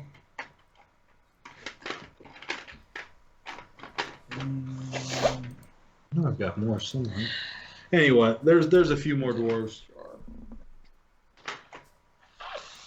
So there's 9 of them now, correct? Yes. But some of them did stay behind. Not all of them came in with you. You've got about 5 with you and 4 still guarding the entrance. Okay. I thought there were 12. There were 12. 3 of them died. So there's light coming down this tunnel. And roll a stealth check. 18. Okay. So what you notice running down this hall and coming into this larger area are 2 bugbears. One considerably larger than the other. A jeweled eye patch over his left eye. Here. This is coming. Would it be connected there, you think? We don't know. Okay, and the dwarves all see him too, and they're not reacting or anything right now? Because they're all just hiding? I mean, everybody, the bugbears kind of come into view as you guys are trying to hide and get out of the way. Mm-hmm. So let's just have everybody roll initiative. Probably should have asked that question. Oh, God, that's good. Oh, yeah. Let's get these little guys involved too. Cool. All right, 20 to 25. I got a 10, just for the record. Okay, that works too. What are we supposed to roll for initiative? Not you guys, no. Oh, we're not there. Good. That's what I thought.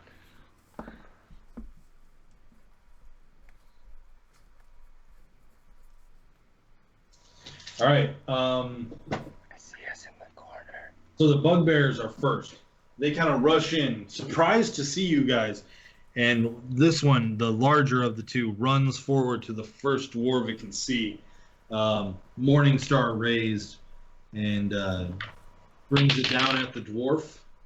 But he misses and just smashes the stonework, or the cave wall next to the dwarf. And he growls in his face as the other one charges up and attacks the dwarf next to him. This one does hit, however. And as he brings his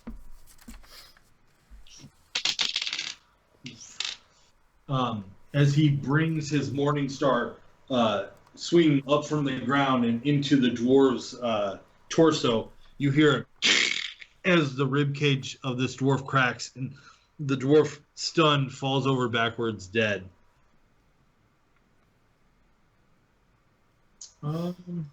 Then you see what you were kind of fearing. From the back, a short human wizard comes up, presses a hand to his chest, and you see a small shimmer emanate from his chest and wrap around his body. The dwarves are up. So the dwarves rally around their fallen comrade, all just swarming in and attacking the bugbear. All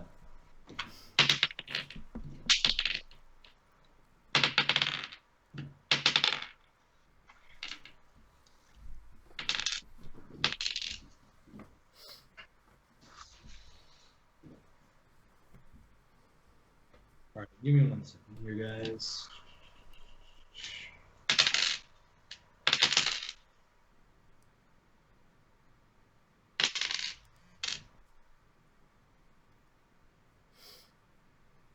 Yeah, Eric, do math. Right?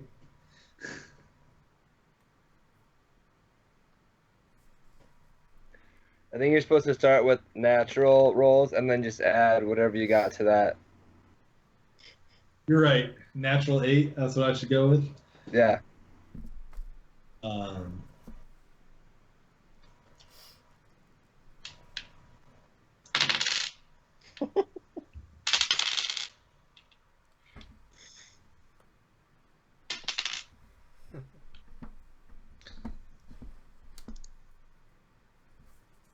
all right. So the dwarves swarm the one, dealing about 10 points of bludgeoning damage as they bludgeoning and piercing as they bring their hammers and pickaxes down on this bugbear. Cyrus, what are you doing? How much oil do I have left in that flask from putting it in my lantern? Not a ton. And can I get it out of my lantern, or like what's the verdict here on that? No, you threw a flask into the coffin. The other one, I would say about 75% of it is in your lantern, and that's not an easy process to just get it out. Are bugbears furry? Somewhat, yeah. I mean, they're kind of like a bear. They have fur.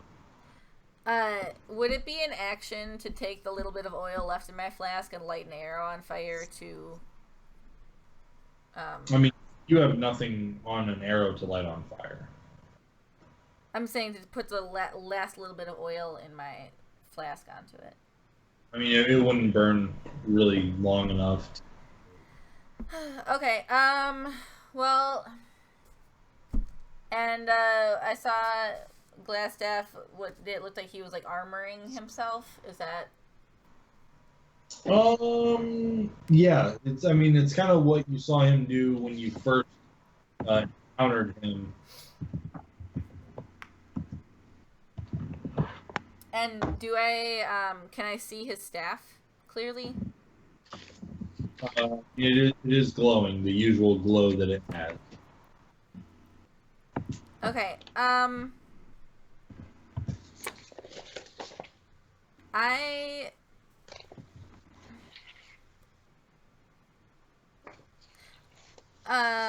When I do my sneak attack, does it have to be on the same target, or can I attack a different one? You're on the same target. Alright, I'm gonna do something kind of stupid. My bow's at ready. I'm gonna aim for Glassstaff's staff and try to break the glass orb on top, because that seems to be where a lot of his magic is coming from.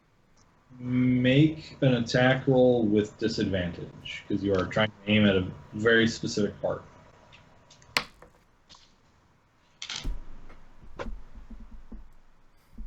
Why? Why do I have to have disadvantage? I just rolled a natural 20.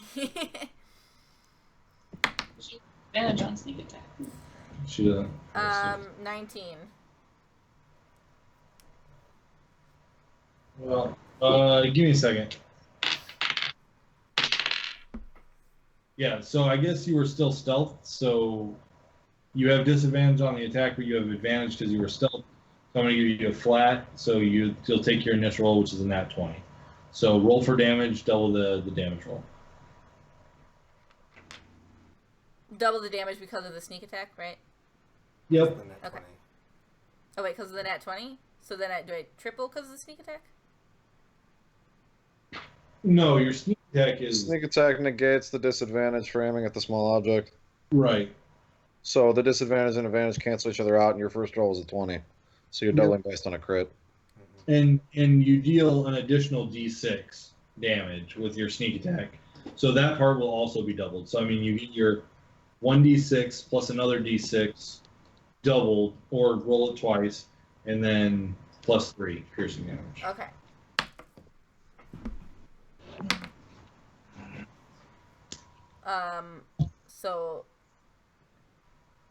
So I do 8 doubled, it would be 16 plus the 3. No, you double the first one. I rolled a 5 and then I rolled a 3. I'm doubling both the 5 and the 3? Yes. Yes. Okay, No. so no? Twice. So Or you can do it twice. I mean, we haven't really gotten there. I mean, yeah, I would just roll again. Roll both dice again. So you have 8 and then roll again.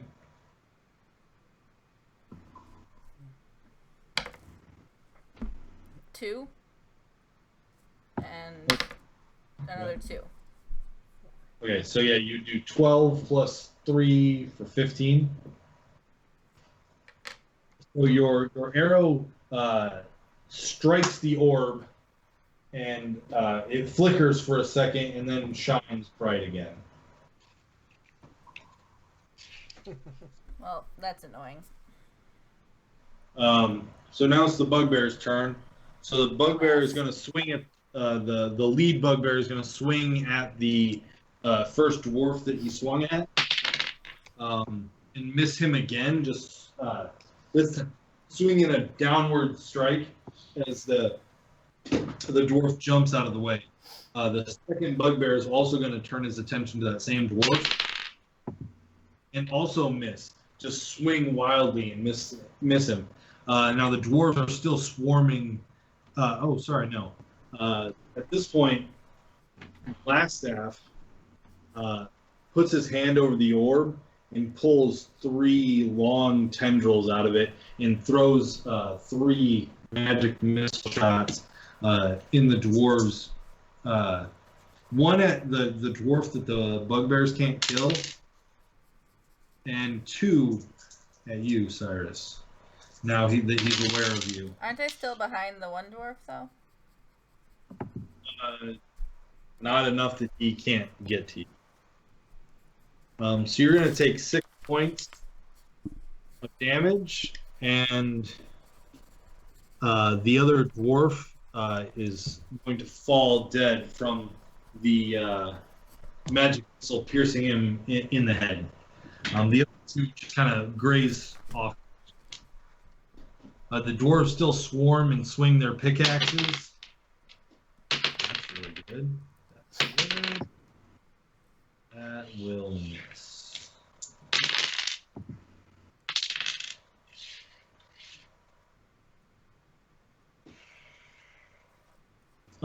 So under a flurry of blows, the bugbear falls to the ground as the dwarves kind of celebrate their small victory and focus their sights on the next bugbear. Cyrus, what are you doing?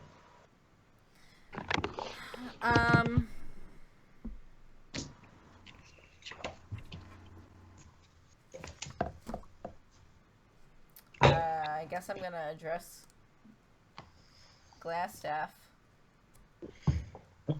And I'm gonna fire an arrow at the other bugbear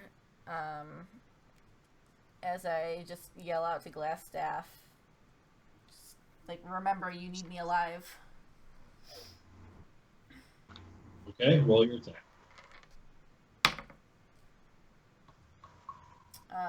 14.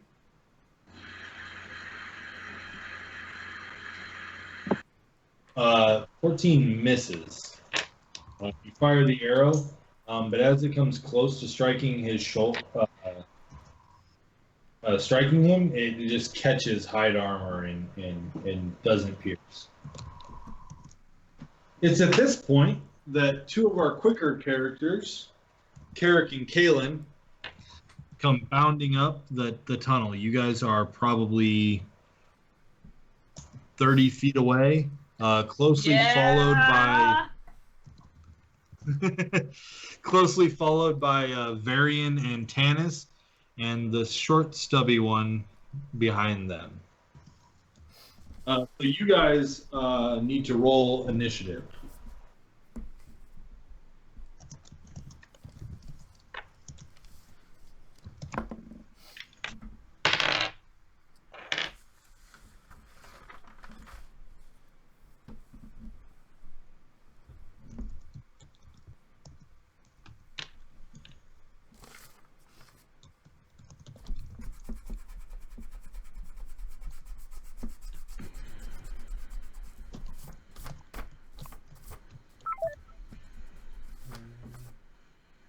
Your cam disconnected.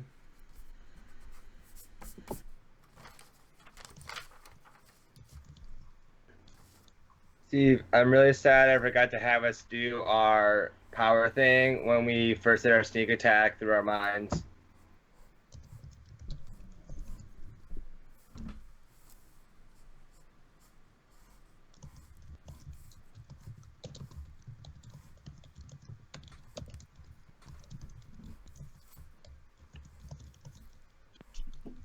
The computer died a little bit.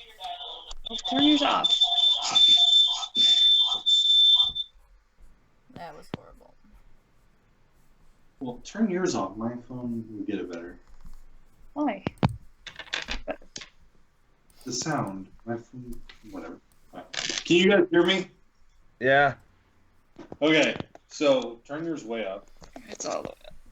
Just so you know that I put an AFK screen up on the stream. Matter? I guess not. You I'm should working on just doing ask the you a internet minute. connection back. That's so. But anyway, give me 2025. Anybody? 15 to 20.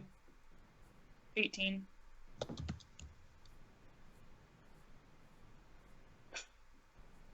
Uh, 10 to 15. 14. 12 for Varian.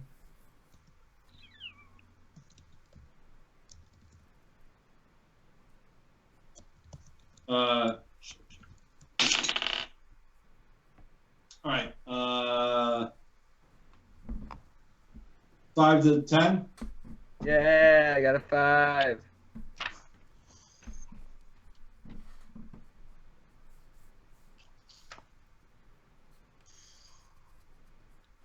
Steve, I don't know if you heard me earlier because it was all cutting out, but I'm sad we didn't do our mind, like our power up thing when we did our sneak mind attack. That would have been good. No one would have been able to see it. Maybe that would have given a signal that something was about to go down. All right. So Mind first, fist bump. I have Kaylin.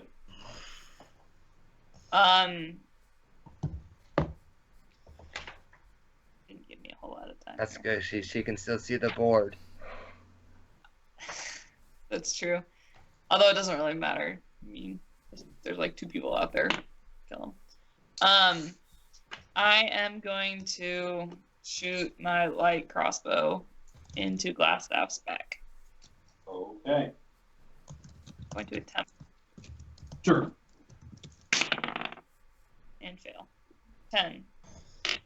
10. So you fire a bolt. It flies over his shoulder as you try to aim for his back. And hits the bugbear. It does not hit the bugbear. Sorry. So it is the bugbear's turn. However, he turns to the nearest dwarf that just downed his friend. He takes a swipe, striking him. Striking him in the side of the head. And you hear a bones crunching as another dwarf falls to the ground dead. The bugbear turns and says to Glassstaff, "Are we fleeing? What are we doing?" Sigurd, you're up. You're at the back of the pack. You're probably a good 40 feet from Glassstaff and 50, 60 feet from the bugbear. Do I have a clear line of sight at Glassstaff? Yes, you do. Oh, fuck it. We're getting stupid. What do I need for this? I'm gonna cast Guiding Bolt at Glassstaff. Yeah, okay. Flashlight streaks toward the creature of your choice within range. Make a ranged spell attack. If it hits, 46 damage. And the next attack roll made against this target before the end of my next turn has advantage because of our mystical dim. Yep. So, and I'm gonna yell out, "Hey guys, let's fuck this dude up." Yeah, make your attack. My spell advantage is a 5, right? Yep. 23. Yeah, I guess that hits. 4d6. Shit. Shut up, guys. 18 total. 18 total. Okay. So you. Definitely thought you said 46 damage, not 4d6. Yep, like I'll just take 46. I was like, and just walk away. damn, 46 damage. So you I want that fault. recite the words and kind of reach out, and as you do, just a bright light flies from your hand, illuminating the dark cavern, and it strikes Glastaff in the back. You hear him cry out in pain as he is illuminated like a beacon. Anybody who had trouble seeing before in this dark space, you can see one thing, and that is Glastaff. You can see also that he's not doing fantastic right now. Varian, you're up. I'm gonna pull an arrow out and say, "Kill Gladstone." Cyrus, what did you roll? For what? Initiative, because we re-rolled initiative. Oh, I had to re-roll that also? I thought I still had 10.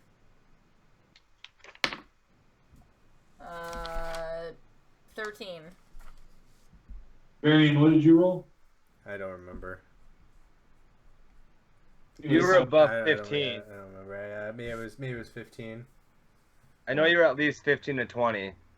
Okay. Yeah. So Varian, what are you doing? I knocked the arrow and yelled, "Kill Gladstone!" Right before I fire it. Sure. Okay. And at this time, everyone realizes I was a part of the mob the whole time. I get advantage, right?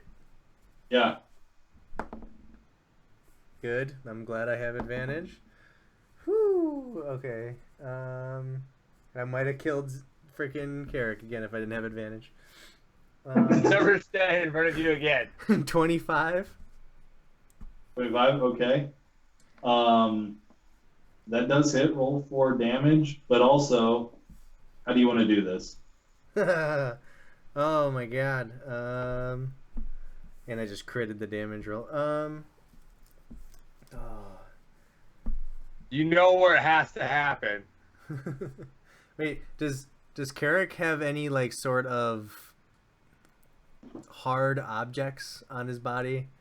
Like metal or like any kind of anything to bounce an arrow off? I know I'm on a spell slots, but just for the sake of it, can I cast shield? You Just don't have anything you could bounce an arrow off of. is it okay if I cast shield? I know I don't have more spell slots, but the principle of the matter.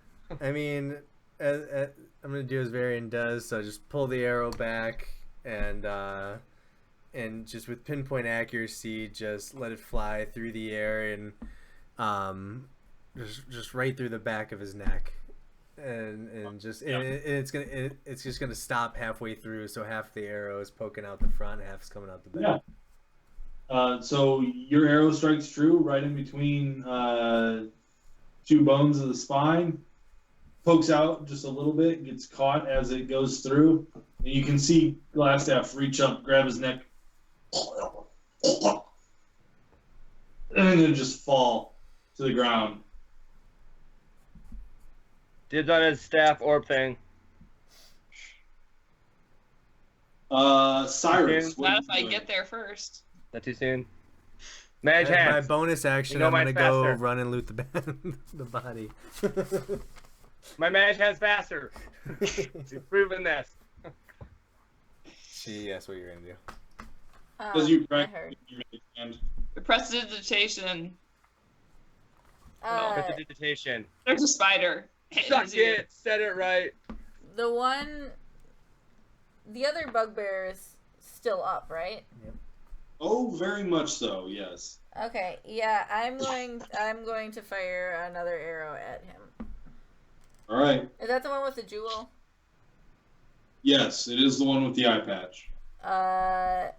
Okay, I want to try to like loosely aim for his good eye, but just like the general vicinity, if nothing else. Sure. Sure. Is that computer ever turning on or no? We still don't have internet connection. I don't know why. All right. We might have lost our router, so our phones are still working. So I'm gonna probably say Wi-Fi, no. Gotcha. Okay. Okay, I got a 19. 19 does hit. Roll for damage.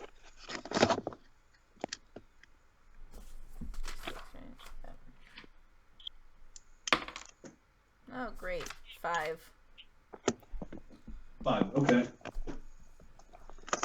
So you are relatively aiming for his good eye, but you fire and it does hit him in the head, but it hits him high in the brow, and then just bounces off but leaves a long gash and is bleeding down the side of his face. Are you gonna move? I mean, you're about 20 feet away from him. Yeah, Right now? I'm gonna try to move back to where hopefully nothing can hit me. Sure. So you move back farther into, the cave mouth, where you and the dwarves had come through. You still have line of sight to him, but you're a bit farther away. You don't think he's gonna rush you and get to you. Lady Tanis, however, she is also catching up with her dwarf friends, and she's going to run up the tunnel. She doesn't quite make it, so she's going to dash to get right into the back of the bugbear. She can't make an attack, but she is right there, readying her greatsword to take a swipe when she can. The dwarves now change their target and also swarm in on the larger bugbear. The leader dwarf is still up, and one other dwarf. So both of them swing wildly with their pickaxes. All right.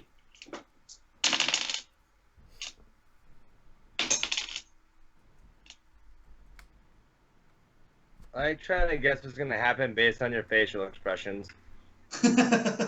That's fine. I mean, one of the dwarf leader has critted 2 turns in a row. He is doing well. Why can't we roll So like they that? swing their pickaxes at his legs, and they're hacking away. And you can see now the blood is coming out of his legs. His armor is not as heavy near the legs as it is in other places. He's definitely taking damage. Carrick, what are you doing? I'm going to use my You light are- crossbow to attack him. What was that? I'm gonna use my light crossbow to attack.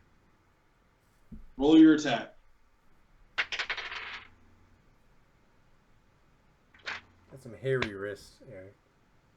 I don't think I rolled above a damn 10 on this dice tonight. What'd you get? Enough to shoot Marion in the neck. So you got a 1? I got a 6. Oh, a 6. You're fine. So you fire, but you miss your mark, and you just strike a heavily armored piece of him. The arrow is embedded in the hide, but doesn't pierce into his skin. Glassstaff would go, but he's lying in a pool of his own blood. Kaylin. Can I reach the staff? You can probably run up and grab the staff, yes. Oh, son of a bitch. I'm gonna do that. All right, so you run up to Glassstaff and you pick up his staff. It's going to cost you an action to get it, though. Oh. Worth. Like she's looking right at me while she's making this decision. Also, Sigurd, were you also running towards the fray after you cast your guiding bolt? Define running. Ding, I mean, ding, ding, ding. moving your movement towards the fray. Oh yeah, no, I don't want to be in the back of the tunnel. I'm trying to get all up in there for sure. Like you were awkwardly shuffling forward. I would call it A canter. like a slow trot. Sure. Would you let me use prestidigitation as well as pick up the staff? Sure. Okay. I'm going to blow a puff of wind in Carrick's ear in hopes that he thinks that is a spider again. All right, sure. Carrick, roll wisdom saving throw with advantage. I hope I crit the shit out of this and somehow get the staff out of it.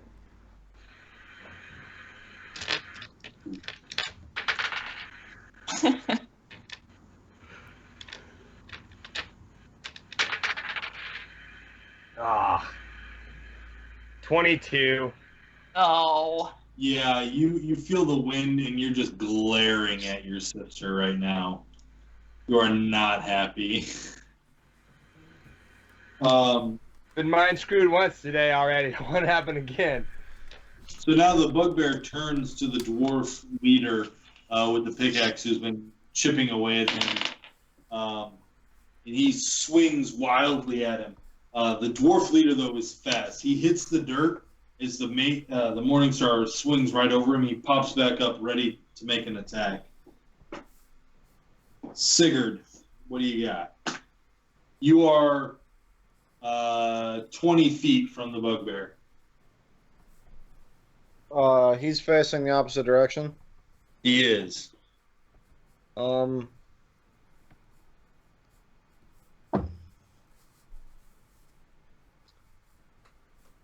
I'd like to use my Warhammer to do non-lethal damage to him I mean, you can certainly try. and try and disable him somehow. Let me think about that. I got it. I got it. Just roll your attack. Oh, okay. 22. 22 does hit. Roll for damage.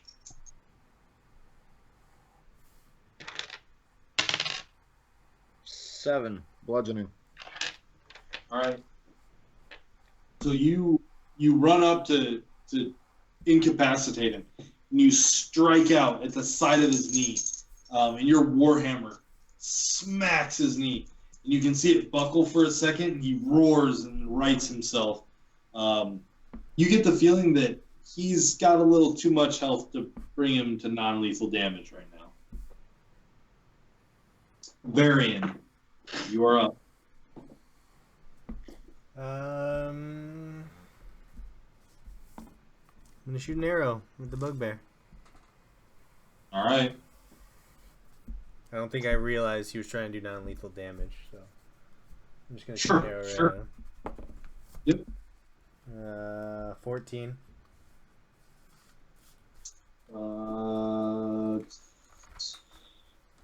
So at this point, after the bugbear gets hit in the knee, he's kind of reeling and trying to bring himself to face the new threat that's come down the tunnel. As he's doing that, you let loose an arrow down the tunnel, and he brings up his shield just in time as the arrow pierces the shield, dealing no damage. I'm gonna action surge to immediately draw out another arrow, knock it, and fire it at him. Beautiful. Yeah, roll your attack. Plus 7, 8 plus 7. What's that? 15. 15. You draw back your bow again and fire. He peeks out from his shield just in time to see you aiming low as he brought his shield high, and brings his shield down and blocks that arrow as well. But you just hit the edge of the shield, just barely missing him. Cyrus, what are you doing? Oh, what do you need that? Okay. So Glassstaff is still conscious or no? He's in a pool of his own blood, you said. He's real dead. Glassstaff is very much dead right now. Like super dead? Like super dead. An arrow through his throat. You can throw. So I there's no point in me saying anything to him or feeling like I get any sorts of Oh, you can. closure. His spear will hear it. Alright, well, I guess I'm just gonna fire another arrow at the bugbear. better say I'm gonna move to be a tiny bit closer so that I have a better chance of hitting. You have advantage because he is flanked, so you will get sneak attack on this. Okay. So you said I have advantage though too? Yep. Well, you gain sneak attack when you have advantage. Oh, I got you. Okay, 16. 16 just barely hit. Roll for damage.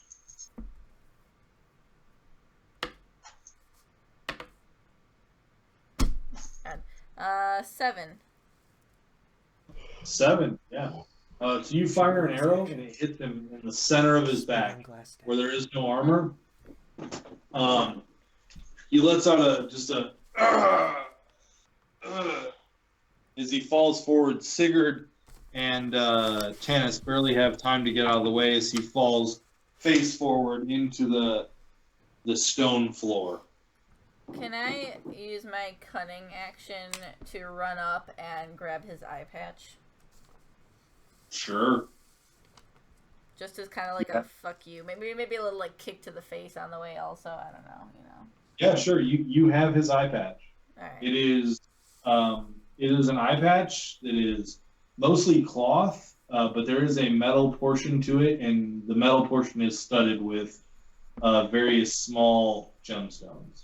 Bedazzled is what he means to say. It's bedazzled. I'm gonna search the rest of Glassstaff's body. Sure. Roll an investigation. It's also 11/16, by the way. 8. 8. Okay. You search the body. All you're able to find on him is a small opened letter. Okay. Would you like to read it? I'm going to read it. All right. So what it says on it says, Lord Albrecht, my spies in Neverwinter tell me that strangers are due to arrive in Phandalin. They could be working for the dwarves. Capture them if you can, kill them if you must, but don't allow them to upset our plans. See that any dwarven maps in their possession are delivered to me with haste. I'm counting on you, Yarno. Don't disappoint me. And at the bottom, it's signed with a wax seal of a spider in black wax.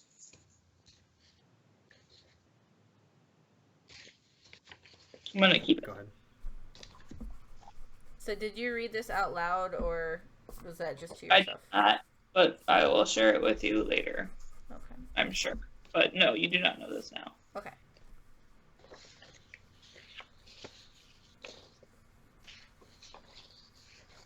Is the bugbear dead or just unconscious? Oh, Bugbear is dead.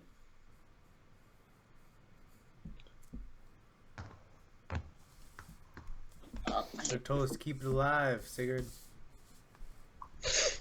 Can I loot the bugbear? Yeah, go for it. Yeah, can I search for some arrows? I'm getting low. Both of you give me investigation checks. 16. Natural 1. So Varian, you walk around looking for arrows. You don't manage to find any, but you manage to find a really cool shaped rock. Sweet. I put the rock in my bag. Cool. Of course you did. I'm gonna where is the lead dwarf dude at this point? He's kind of standing over the corpse of the bugbear. 1 second.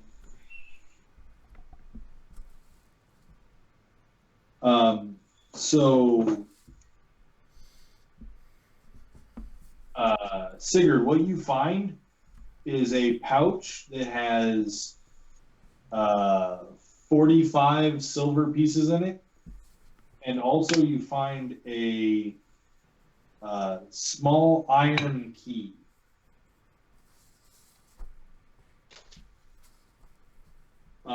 Just label that as a red brand iron key.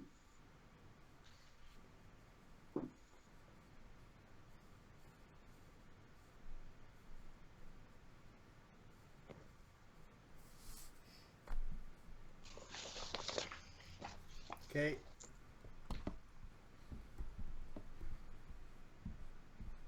I'm gonna go over to the dwarf general leader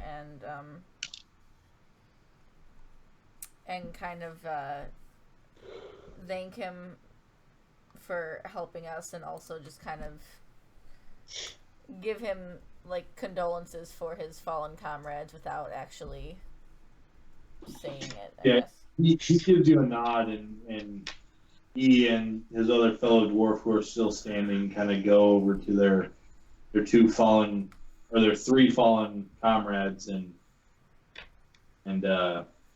gather their badges and close their eyes and place copper pieces on their eyes and sort of stand up, and they're quite upset, but they don't show it. Eric, can I search for bolts? Sure. I also Well, would like to investigate my arm to see if those marks are still there. You look down to your arm and the marks are gone. I roll an 11. You look around, you find one bolt.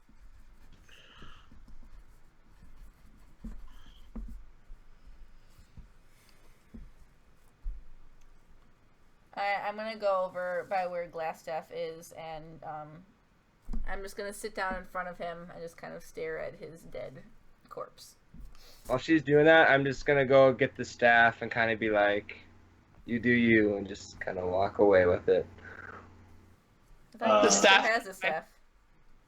What? Yeah. Kaylin has the staff in her hands right now. Oh, I thought she passed on it for that action. No. No, he let me do both. Carrick walks up to Kaylin and puts his hand on the staff and says, "You do you," and just tries to take it. Then I'm gonna use Mage Hand and give her a wet willy. He rolled a natural 8. Lovely. Kaylin, roll a dexterity saving throw.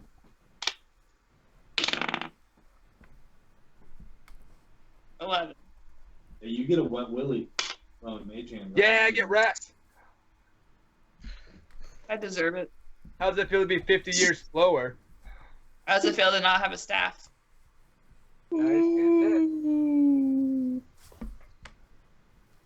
That's right. When you die sooner than me, I'm just gonna take it off your dead body. In 300 years. Sumo I, in chat. I can wait that long. Sumo in chat said he sees that things start to wait. get strange late in the evening with us. Kaylin, search for. Kaylin, did you search for bolts? Yeah, are we good? I know you shot some of yours. Did you go investigate to see if you could find some? We can wrap up there if you want, guys, and call it. But yeah, thanks for anyone who's in the chat for hanging out. It was fun. Guys, Hope I you lost my enjoyed it. eraser. It's been a rough What? night. Where's my stapler? Somebody needs to be able to mute Zach remotely.